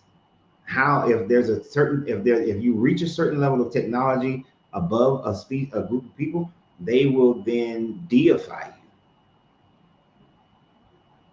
you. You know, which is why which is one of the reasons why I think that whoever they're calling the Anunnaki, the Dogons, their god, the Nomos, that these are just some pre-Ice Age civilization that survived with greater technology. What do you think about Jordan Maxwell? I think he's credible. Shit, I haven't listened to Jordan Maxwell in a long time. From what I can remember, I think his information seems to be on point, but like I said, it's been a long ass time since I listened to Jordan Maxwell. I'm talking like 8-10 years. So I can't necessarily, I wouldn't endorse him because I don't know right now. I don't remember what he talks about and what he said. And I'm sure that things that he's saying now may not be the same as what he was saying 18 years ago. Just like there are certain changes in if you go look at one of my videos from 8 years ago, it'd be different. I'm maybe saying something different than what I said back then.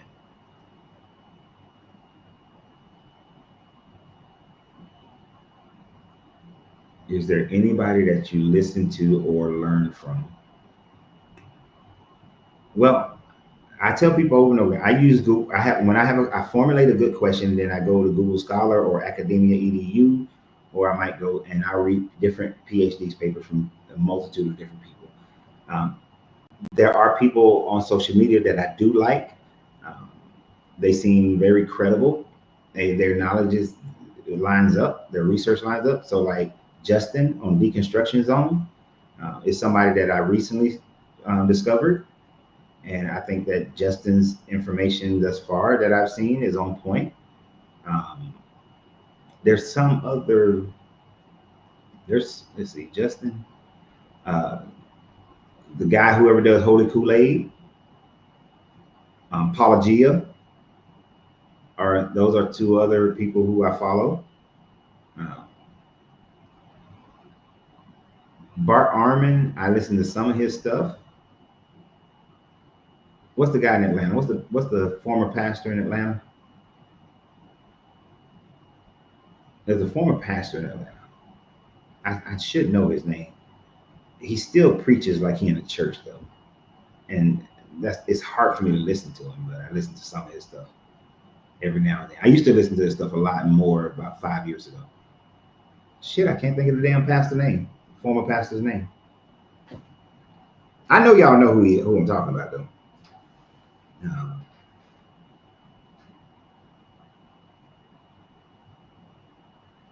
You said Kevin? If you're talking about Kevin Wesley, Kevin doesn't talk about this stuff anymore. Ray Hagan, yeah. I used to listen, about 5 years ago, I used to listen to some of Ray Hagan stuff. But he's too much like I don't like all that preaching. He's still running church. He's still running church. The Thinker. I do like that lady on TikTok, the Thinker.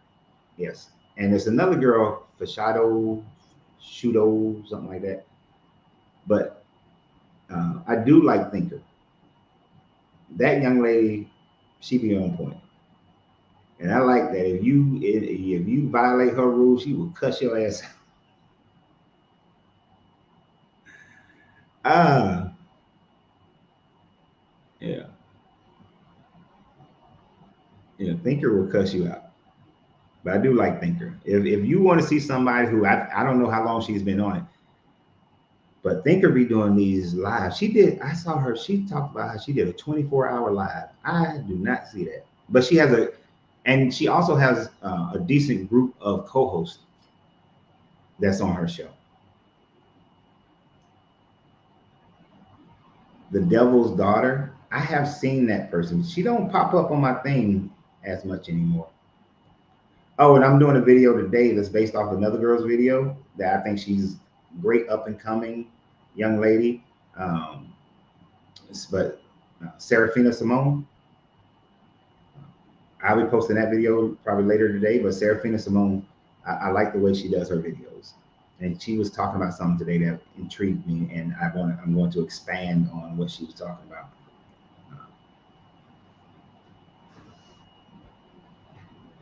That's the Devil's Daughter. Who, Serafina Simone? Is the Devil's Daughter? Why was I thinking that's somebody else? Why was I thinking that was the girl who was the PK kid? Yeah. There's a couple other gentlemen, I just don't remember their name, that they have a more of a modern philosophical thought process on things. That's a shocker that you don't believe that anything visited Earth. No, I don't. I need more proof than some sightings. Hell, I remember one time I thought that I saw an alien ship. It turned out to be some damn searchlights. So, yeah, I was in Germany. Oh, that's her handle, her IG handle, got it. Yeah, I was in Germany and I thought that them searchlights was some aliens. And me and this other guy was outside like, oh, shit. And then our people pulled up and they was like, nah, they got some searchlights over there at the SI Hotel, that's all. I've been living in Germany for like 2.5 years, 3 years. They weren't using searchlights. So I forgot what searchlights look like. But no, I don't think that aliens have come here because we don't have any proof of aliens. And then the modes of travel would have to be, I'm a big Star Trek person. So that's why I like to use Star Trek terms when it comes to aliens. But they would have to have faster than light travel. And in that faster than light travel, in Star Trek, that's why they created the deflector shield. The space is not void. It's matter. And if you were traveling faster than light, then you are still creating friction. So they will burn the hell up unless they have some type of shielding or material that maintains itself. It keeps it cool. But they would have to have some type of faster than light travel to get here because we are far, far, far, far, far away. Our galaxy, our solar system is like in bumfuck Egypt from anything. So unless they can fold space and travel that way, and I do like a lot of sci-fi stuff, but unless they can fold space or they figure out there's a wormhole or what they do in Marvel, they had them jump points. There's got to be something, some other, but we don't see any of that. We haven't seen any of that. Plus, I think I don't think aliens will be all benevolent. And I don't think that they would be all, we're just going to send a couple of people and try to work with the humans' government and all that.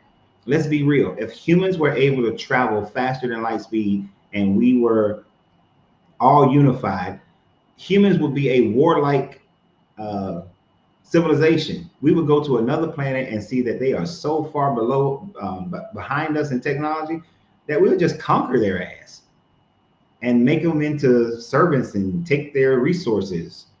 It'd be like Independence Day or the movie V. Like, we gonna come take your shit. So why wouldn't I think if the first people come here would be Klingons? Everybody won't think they're gonna be like the damn Vulcans. No, they'd be like the Klingons. We finna come here and kick y'all ass and take all y'all shit and make y'all enslave y'all. And if the Anunnaki had that going on, why would they ever give it up? Why would they ever give that up? I wouldn't give that up. So, nah. If the aliens show up, I'm gearing up because it's time to fight. Brother, how have you come to such a blasphemous conclusion? Well, one, it's not blasphemous in my opinion, but I'm assuming you're talking about my statement that's on the board. All right, this is gonna be my last person, then I'm getting off here. because I was just about to get off. Until you popped up. What up, Coach? What up, man? So. Yeah, man. We done talked a couple times. You know me. So yeah, I know you've grown. So we already know that one. You say you know I'm wrong? I said grown. Oh, grown. Yeah, I don't talk to children. That's right. Plus TikTok be tripping on that. So that's why I asked that question. That's why I always ask people that's why I started asking people how old they are, because they were tripping. I'm 33, Coach. 33. All right. And you're not a believer though, right?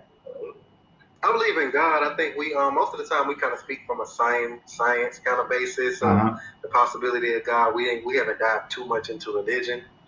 But yeah, I'm definitely a believer in God. Okay. So what do you think about my statement up there? Let me read it. Christian heaven sounds like hell. Well, maybe you know, I know sometimes people know verses better than others, but to my understanding, the Christian heaven is supposed to be like pearly gates, golden gates, and luxury, right? Some to that extent. Well, joy. So there are sects of Christianity that do look at it as more luxury. So like in the description of the New Jerusalem, you know, got streets of gold and all this kind of stuff going on. And, you know, there are many mansions, there are many rooms in my father's mansions. And so there's mansions, there's building and constructions, which is really them just creating this idea of heaven through what they understood society to be at that time frame. Right. And of course, like Jehovah's Witness thinks that everybody's going to be living on earth and only the 144,000 are going to be up there. You know, I kind of, when I did follow that, you know, believing stronger, my understanding was that humans will not be in the heaven that, you know, the Creator lives in, but there will be a renewing of the earth, and basically like water will flow freely from that heaven to this heaven. There will be somewhat of an open door, but then we will be in a renewed version of earth. Yeah, I mean, well, there's supposed to be a new earth. You know, new earth. That's part of their description, but it also describes everybody just sitting around worshiping this God all the time.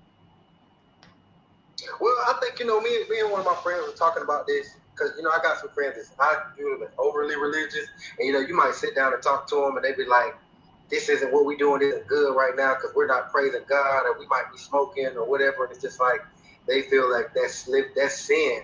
But you know, I say that if brothers get together and they have good conversation and they can disagree in love and still have that same love for each other, I think things like that make God happy. I think that is kind of, I won't say that's worship of God, but I think that's like living how God wants you to.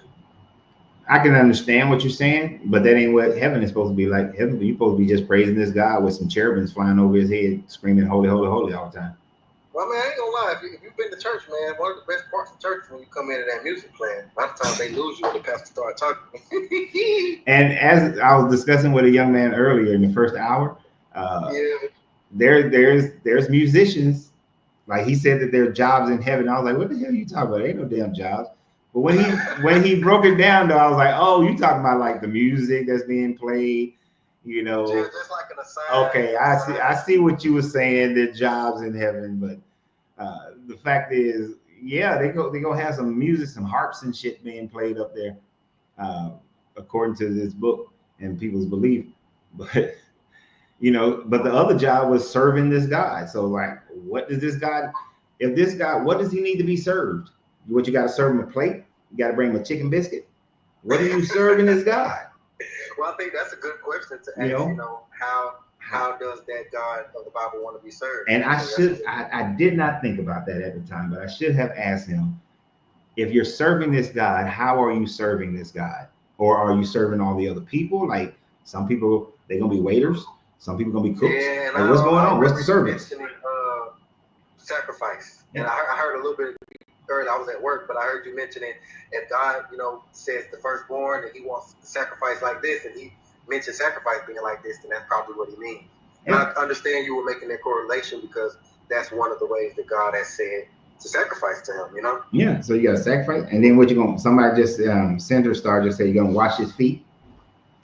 Well, I'm going to say this, Coach. I'm not going to run from the Bible necessarily, but I don't think I can even defend it if I try to hold the popular understanding of it. So I'm going to give my understanding. My understanding is that you know, obviously Christ and Elohim or El, whoever the original God is, are not the same being or entity. So okay, so that's the Gnostic point of view. And I honestly, I can see, like, if I was going to hold on to the Bible, then what I would have held on to would have been a Gnostic view of the Bible. Right. There was a time where if I was doing what I'm doing now and someone would ask me what my beliefs are, I would have claimed Gnosticism. That Jesus is not from, Jesus and Yahweh are different. That Yahweh is evil. Jesus is trying to make everybody learn and have knowledge and understanding so that you can return to the Pleroma. I still wouldn't have been down with Revelations though, because Revelations still wouldn't have been part of that. It can't be part of that plan of Gnosticism. It don't work. You mean as far as like Christ coming back and being a sword, pretty much? Like coming back and having the war and the Battle of Megiddo and all that. His robe will be like crimson red and stuff like that. Yeah, that's not going to work with and him sitting on a throne. None of that shit works with Gnosticism. Gnosticism, you are returning back to the Pleroma. So you're returning to this well, you know somebody ended up discovering Huh? That you know, there were a lot of saints that actually rose when Christ rose. Did you know that? Oh yes, like 50 of them. Yeah, you had tons of them. There has never been a unified Christianity. My bad, I was connected to the Wi-Fi. You can hear me? Yeah, there's never been a unified version of belief in Jesus. There's always been 50-11 versions. Some say yeah, I agree to that. And you know, this is what I say, like when I read, you know, the book, it mentions us being God and other gods, and I'm like, I don't know why most Christians run from the idea of polytheism in the Bible. I guess because it says the one God identity, but the description is describing many powerful entities and even associating us as somewhat of a, you know, that type of entity. Yeah, and that's because the idea of monotheism in Judaism and Christianity is something that grew and became. It wasn't something that the original writers, that the writers in the 700 BCE through about the 400 BCE, they weren't writing in a sense of monotheism. They were writing in a sense of henotheism, where other gods do exist. So it wasn't until after the Babylonian captivity and that they were under Persia that they really started to grab on and hold on to an idea of monotheism, which is why the Torah and everything wasn't canonized or closed until around the 2nd century CE. So that idea of monotheism is something that they grew into, which is why their old writings demonstrate more of a polytheistic viewpoint. Right.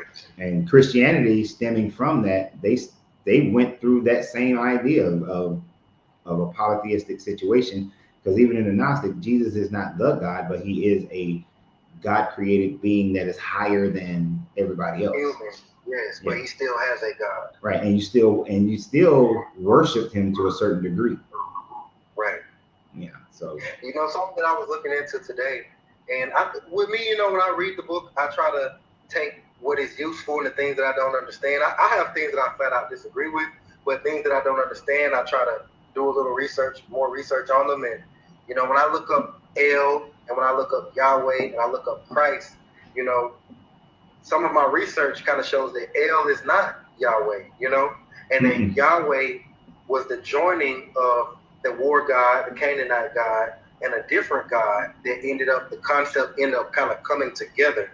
And I think there are blended ideas, there are blended concepts, but there is also, you know, I think with a book, kind of like with a person, you have the physical attributes, but then you have the essence of what it's trying to say or what it's supposed to represent.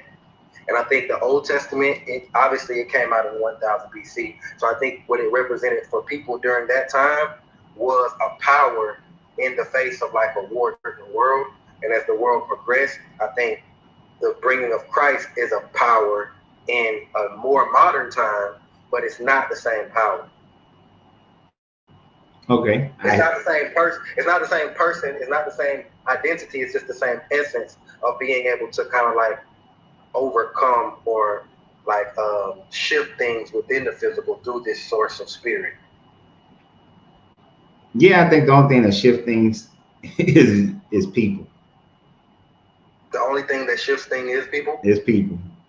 I don't think there's any source energy, God, complex thing that's shifting anything. I understand your thought process on how those that people in the past and even people up to today think that God is that different. This energy that they are calling different types of God is creating and moving things in a direction, and that we describe it differently depending upon the culture and this time frame that you live in. But at the end of the day, all that stuff is done by people. Like, I will say that I think it's brought through people, but there's an aspect of people that is, you know, I guess I would relate it to the conscious, or that it's just non-physical, I'll say. And as far as I go with you on that one is the conscious. But as far as some deity, nah. Because you would have to prove that deity. That deity would have to be demonstrated without, beyond a shadow of a doubt. So how can we demonstrate that deity? So what I would say is, maybe, you know, I can't prove a specific deity, but I think that we can acknowledge that maybe we can come to the acknowledgement that consciousness is not only something that exists within a being, but it can exist within a space or a realm. And I'll give you an example. Something I was looking up today was, I think it's called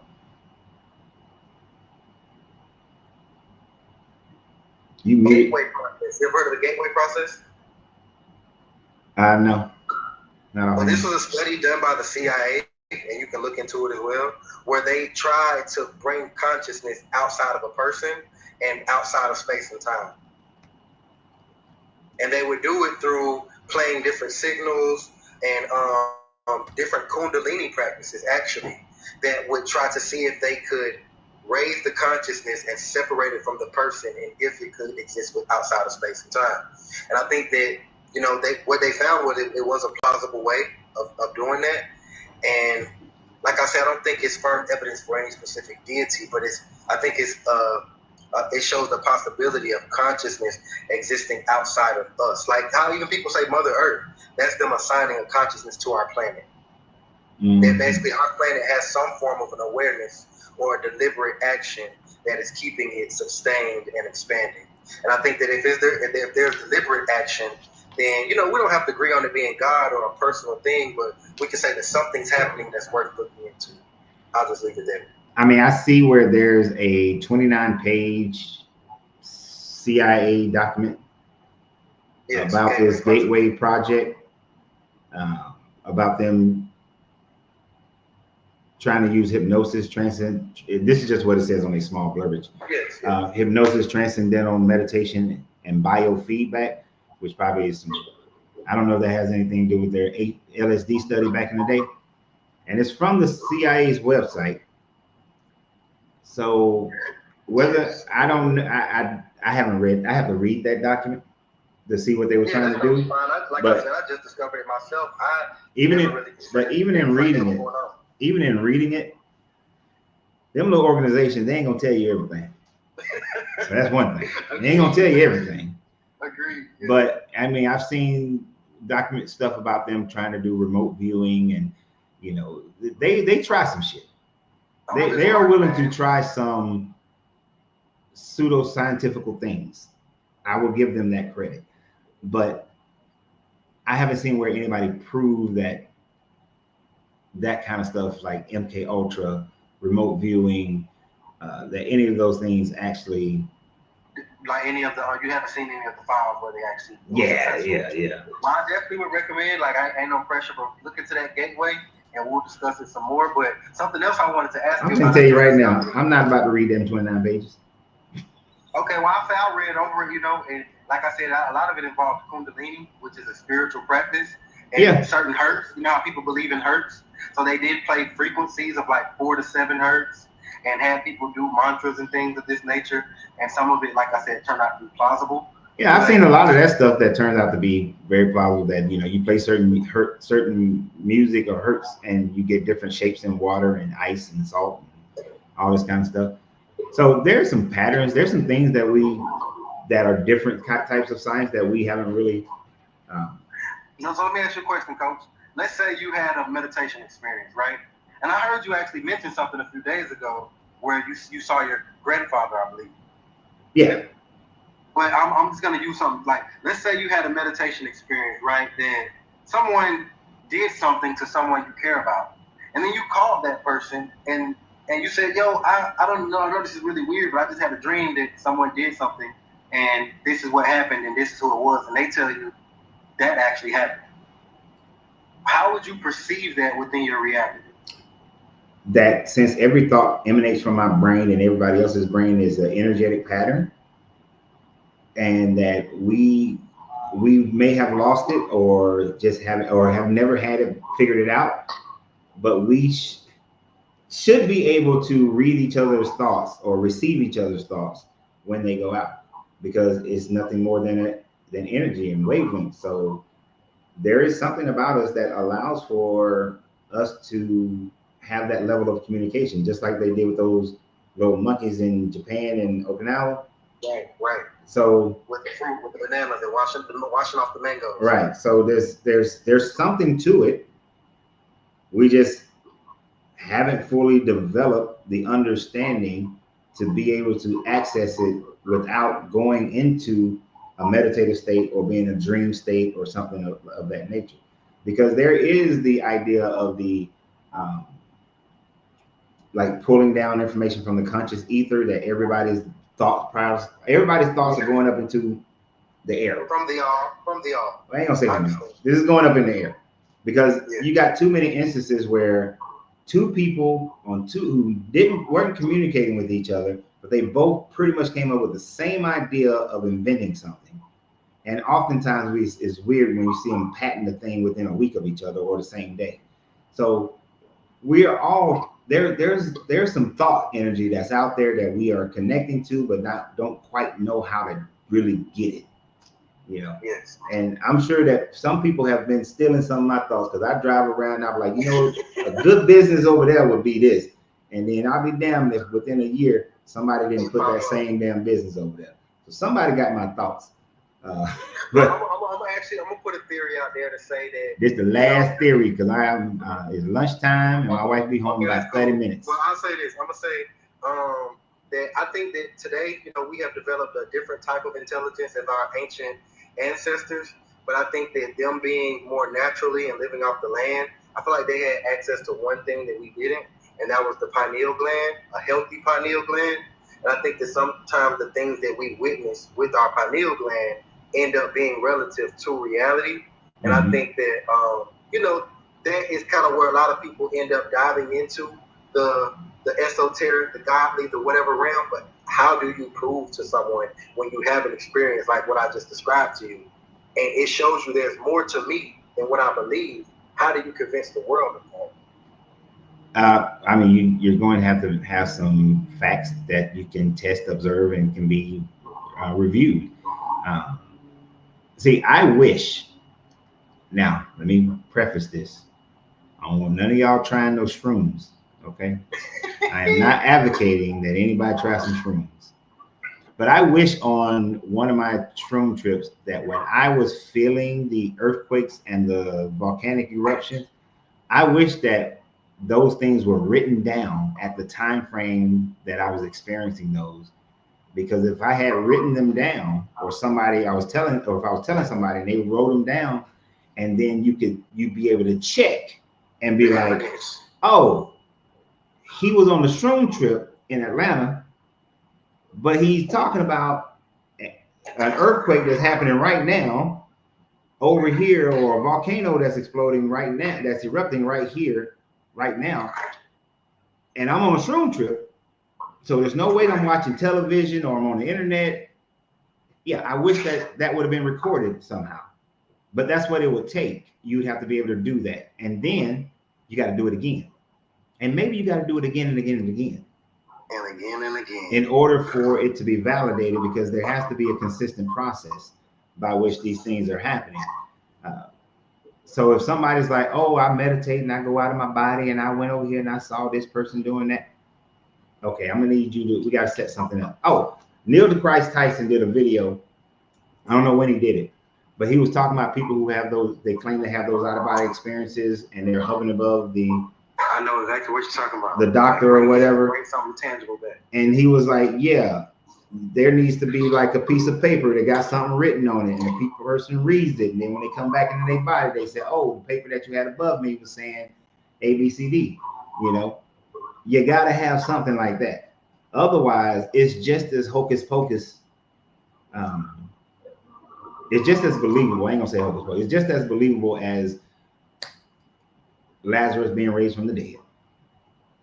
We got to have something. We got to have something. You got to prove it and demonstrate it. And once something, and here's the funny thing about humans, once something like that is proven, demonstrated, more and more people will be able to do it, because the power of our brain is that if we accept that we can do something, we gets it done. But I'm gonna say, I think that's dangerous to high power for us to even have that type of understanding, because you could control a carnal mind, but how do you control a person who believes that they're not limited? Well, that's their problem. But their problem, what I'll say, our problem is their problem, because if they know something is true and can be used against them, they will cut us off from even right knowledge. And if you look at, like we just mentioned, if you look at some of the stuff that they are willing to study and look into, it sounds crazy to us, but it's only because they've convinced us that it's crazy. But you having experiences you've mentioned with the shrooms and that, and then I remember you mentioned one experience with your wife, and then you mentioned the thing with your grandfather. You've witnessed some sort of non-physical that has a tangible meaning to it, but maybe I understand you're not trying to assign it too much of like a truth. You're just saying this happened and it's interesting, but I think that it's worth looking into if you're having those type of experiences as well. I mean, y'all don't realize, I don't tell y'all everything that go on. Y'all get to see this much of my life. Right. It's some shit I'm experimenting with. Okay. You know, it's some meditations and some other things that I'm working on. Some of them, and I know it's gonna take years, but y'all don't know what I'm doing. I'm doing some shit. But I don't think it's. I hope it's successful. I don't think it's dangerous. I think it's just as dangerous as economics, right? And I put it like this: everybody can learn or know how to be financially wealthy, for whatever your level of financial wealth is. The information's out there, and half the damn dumbass people are paying all this money to learn information that you can freely get. Now, I understand paying money for something when somebody condenses it so that it makes it easier for you. So I do understand people who pay money to do that. So let me not say it that way. Half of these dumbass motherfuckers are paying money for some information and they never use it. That's what I should have said. And they never use it. So when people get mad because you got the rich and the poor, or the rich and the middle class, or the rich and the upper middle class, I don't know what y'all get mad at rich folks for. All they did, especially nowadays, now you got old money, you got better opportunities. Yes, you have obstacles in front of different groups of people, depending upon, you know, what country you're in, oppression levels, all these kinds of things. But at the end of the day, if you live most countries, you ain't got to be broke. You ain't got to suffer. And you ain't got to be rich to have a bountiful life. You know, you can make $50,000 a year and live a great life. Just depends on how you spend it. But it's the same. People get mad at rich, powerful people. Shit, you can become rich and powerful too. So if we figure out how to connect and use telepathy or telekinesis, I would love some telekinesis, but we learn how to use some telepathy. And for the dumb motherfuckers who don't want to use it, or they don't want to learn how to guard their minds against somebody doing some MK Ultra stuff to them, that's your fault. That's your fault. I know that sounds mean and uncaring, but I don't give a damn. That's your fault if you sit up there and allow the system that's in front of you that could benefit you and you don't use it. Well, I want to say this, Coach. I want to say our perspective is very important to what we believe is capable, though. And I know you've heard of like the 4-minute mile and these different things that were not possible, and people believe that, and they do it with animals all the time. I think there's one with the fleas, where a flea can really jump 30 feet, but they made it where they were in a closed space and could only jump 10, and over a period. And that's kind of what I'm saying about. And they would never jump 10 feet after that. Yeah. Our pineal gland is attacked by fluoride, by the foods we eat, by all these things. But I'm not going to take it all the way there. I'll just say the limitations that if people were to understand that, hey, these things are truly possible, I'll just use manifest as a light word, to manifest or to do things beyond what I believe is physical, there will be people practicing it. But people in high power who have money and control, or money and power, they don't care about more money. They only care about controlling people. And the more people feel limited in their capabilities, the more you can keep them just working or consuming as opposed to trying to create. Kind of like the job market. When COVID happened, everybody figured out, dang, I can make money from home, and nobody wanted to go back to work. That's a problem for high power. Yeah, then that's why I was like, I don't care. It's your fault. If I don't give 2 shits. It's your fault. If you sit up there and allow that person to be able to manipulate you like that, that's on you. I'm not blaming the person. I'm blaming you. I'm blaming the larger society. Huh? Do you think we understand? Do you think that in the masses of people that we understand our true capabilities? Hell no. That's why most people are suffering, because they don't, but it's right there in front of them, and they stupid and lazy. Shit, no. Well, I know you said you're hungry, Coach. I appreciate you spending. I am. I'm hungry. I'm hungry as all get out. And I'll be back soon, man. When I catch you again, I done got me a new job, man. So I'll be on the clock. All right, don't lose your job. I ain't paying your bills. Hey, man. Tell you right now, got the wrong one. Hey. You have a good one, brother. I'll talk to you soon, man. All right, you too. What? See, y'all think I'm nice. I'm not always nice. I'm not always nice. I don't deal with excuses, and that's what with most people in society, they so headstrong on accepting freaking excuses. Oh, I can't achieve this level of success because the white man. The white man, he ain't gonna let you do that. I don't give a damn about nobody. I'm gonna go out in this world and get what I want. And if somebody puts some obstacles in front of me, then I'm just gonna overcome them damn obstacles. And I'm gonna either go over it, go under it, go through it, go around it. I'm gonna do something. So yeah. You going for that bullshit? All these people. And then using this bullshit that CETA is putting up there. Oh, the devil ain't and the devil ain't playing. He wants to take as many people as he can take. That's because y'all believe in that shit. People believe in the devil just as much as they believe in this God. They ain't got something. Devil ain't making you do a goddamn thing. Everything you do because you decide to do it. Almost every effed up thing that happens up in your life is because of decisions that you make. You broke, it's because of your decisions. Yeah, now, if I own the company and I close the company down and you lose your job, yeah, I affected you. But beyond that, it's your life. Your health is fucked up. Oh, you know, they putting all this stuff in the food and that just can't. Are you exercising? Are you growing some shit in your backyard? If you ain't got a backyard, live in an apartment, are you growing some shit on your balcony? You got some hydroponics in your house? Do you, instead of going to and spending money on nasty shit, yeah, you might not be able, it might cost you more money to buy cleaner food. But guess what? You're going to eat less too. You're going to be in better health. Ain't nobody forcing McDonald's down your damn throats. You know. So, what'd you say? Okay. Y'all keep on trying to keep me on here, goddammit. I told y'all I'm getting off. My wife gonna be home, my lunch downstairs. Y'all quit trying to come on here. Who you said, Evelyn? IG Green. IG Green is gonna be my last person on. I think he's coming off of YouTube. if he hurry up. And if you take too long, I'm out this joint. I ain't growing nothing worth eating, but my neighbors have a green thumb. If you got to jump over the fence and steal your neighbor's stuff, jump that fence. Now, don't be stealing people's stuff. Y'all ain't gonna have me in jail. He's an accomplice. He told that man to jump over the fence. We're not doing that either. IG Green, you got about 15 seconds to click on that link. You got about 15 seconds. Because I'm hungry and I'm getting cranky. I'm getting cranky on here. Okay, here you go. IG Green. What's that? And Doc, it ain't been that long. It's been like a couple of weeks. I'm still at my plantation right now as we speak. You Which still at call it? I what? saw the title. I'm still at work, AKA the plantation. That's what I be calling it. Oh, you New Orleans.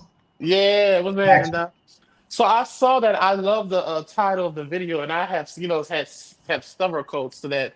When you said their heaven sounds like people hell, I go Mhm. a step further, and I have been saying this for the last 3 4 years. I said, look, baby, I'm not trying to go to heaven or hell with none of you hoes. The earth visit was more than enough.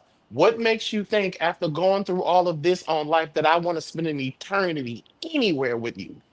It's asinine. So if why would I want to go to a heaven that is very carnal? I don't give a damn about no streets paved with gold and diamonds and jasper. Those are all the things I would be concerned with on this earth. So for you to say that this immortal soul, I say for it to be so spiritual, this spirit and soul sure does want a very carnal eternity. So I think that's the kind to get you to be complacent, just like they do us a lot of Black Americans by naming us African Americans during 1980. Y'all have slept Jackson for that. Want you to think that you a whole fucking continent in an adjective when it's impossible. Say that you African American instead of being American or Black American. So it's the same type of concept. I want you to focus on your reward in the next life, so you will suffer. Mhm. So I tell people, yeah, like that idea. And I said, baby, there's nothing. Um, I'm not going nowhere with you bitches. I tell them all the time. I said, I love even my Christian friends that are cool. I said, look, I love you, but I'm not going nowhere with you. I have no desire to spend an eternity anywhere where, bitch, I can't leave. I got to do the same thing. Worship, holy, holy, holy. Bitch, that sounds like a cult. Yep. I don't And want. I'm not. Yeah. that's enslavement. That's a statement, Jeremy. So that's what I want to speak to. That I heard you was talking about some economics and stuff. Now I like politics and stuff like that myself, but yeah, but I was really calling just to speak to the title of the video. I said there is nothing appealing Yeah. about an eternity with you bitches after being here. Nobody wants to go anywhere with you. So I just want to, drop that. The next time a Christian be like, "You ain't gonna make it to heaven," you tell that motherfucker, "Bitch, I'm not trying to go in eternity anywhere with you. I'm not Yeah. going to heaven or hell with you. That's all I got." I'm with you. And one of the things I don't really say, I don't think I said this that often, but and I'm gonna put it where my wife gonna crack up on me. One of the qualifying things that my wife had to have about her is that she had to have a mindset that I don't even want to be here with these goddamn humans on Earth. I wish there were some aliens and they would come and pick my ass up so I can get off Earth. Well, I got hey, I had to I was roasting one person. You know what I told some Christians? They be like, the Lord has come. I'd be like, Jesus, please come pick up these niggas. I'm ready to be left behind. I'm ready to be left behind. I wish you would come rapture these niggas, get them, I'm sorry, ninjas, get Thank them you. off the planet, get them off the planets so we can have peace on earth. I say, come on, I'm waiting for the rapture. I want him to come get you so you can stop causing hell on earth for people who don't believe in this bullshit. Exactly. I'm with you I'm because send it down, religion Lord. is I want to be left. I want to be left behind. Anybody want to be left behind today? Raise your hands if you want to be left behind. Hey, thank you. I want to be left behind, Lord. Oh, yeah. Come get these ninjas. stupid. Yes. Man, I'm gonna go eat lunch. Go ahead, bro. I didn't want to be all day. You heard me. I want to give y'all a little crack up. You heard me. But yes, I appreciate your work. And y'all remember, y'all, we not telling these bitches, I'm not going to heaven or hell with none of you. No, Make it it didn't. clear. Look them dead in the eye. Be like, I have no No, desire to spend an eternity with you anywhere. The nope. earth visit was more than enough. Mm-mm. And I don't want to be there. And neither one of them exist anyway, so I ain't even worried about it. Exactly. Well, and only reason I say this, they do exist. It's just the state of mind that they put you in. I'm not saying that the Mhm. infernal fire in the heaven, but heaven and hell and the stasis, it does exist in a state of mind. When people are in bliss, like the enslavers, they were in heaven. Oh, yeah. Enslavers, they were in nirvana. They had the land of milk and honey. But see, when they had to give back the slaves, they went back to hell. So heaven and hell is really a state of mind. And I love it when they like to say, "Oh, I don't have in heaven and hell to put you in, bitch. You's a lie."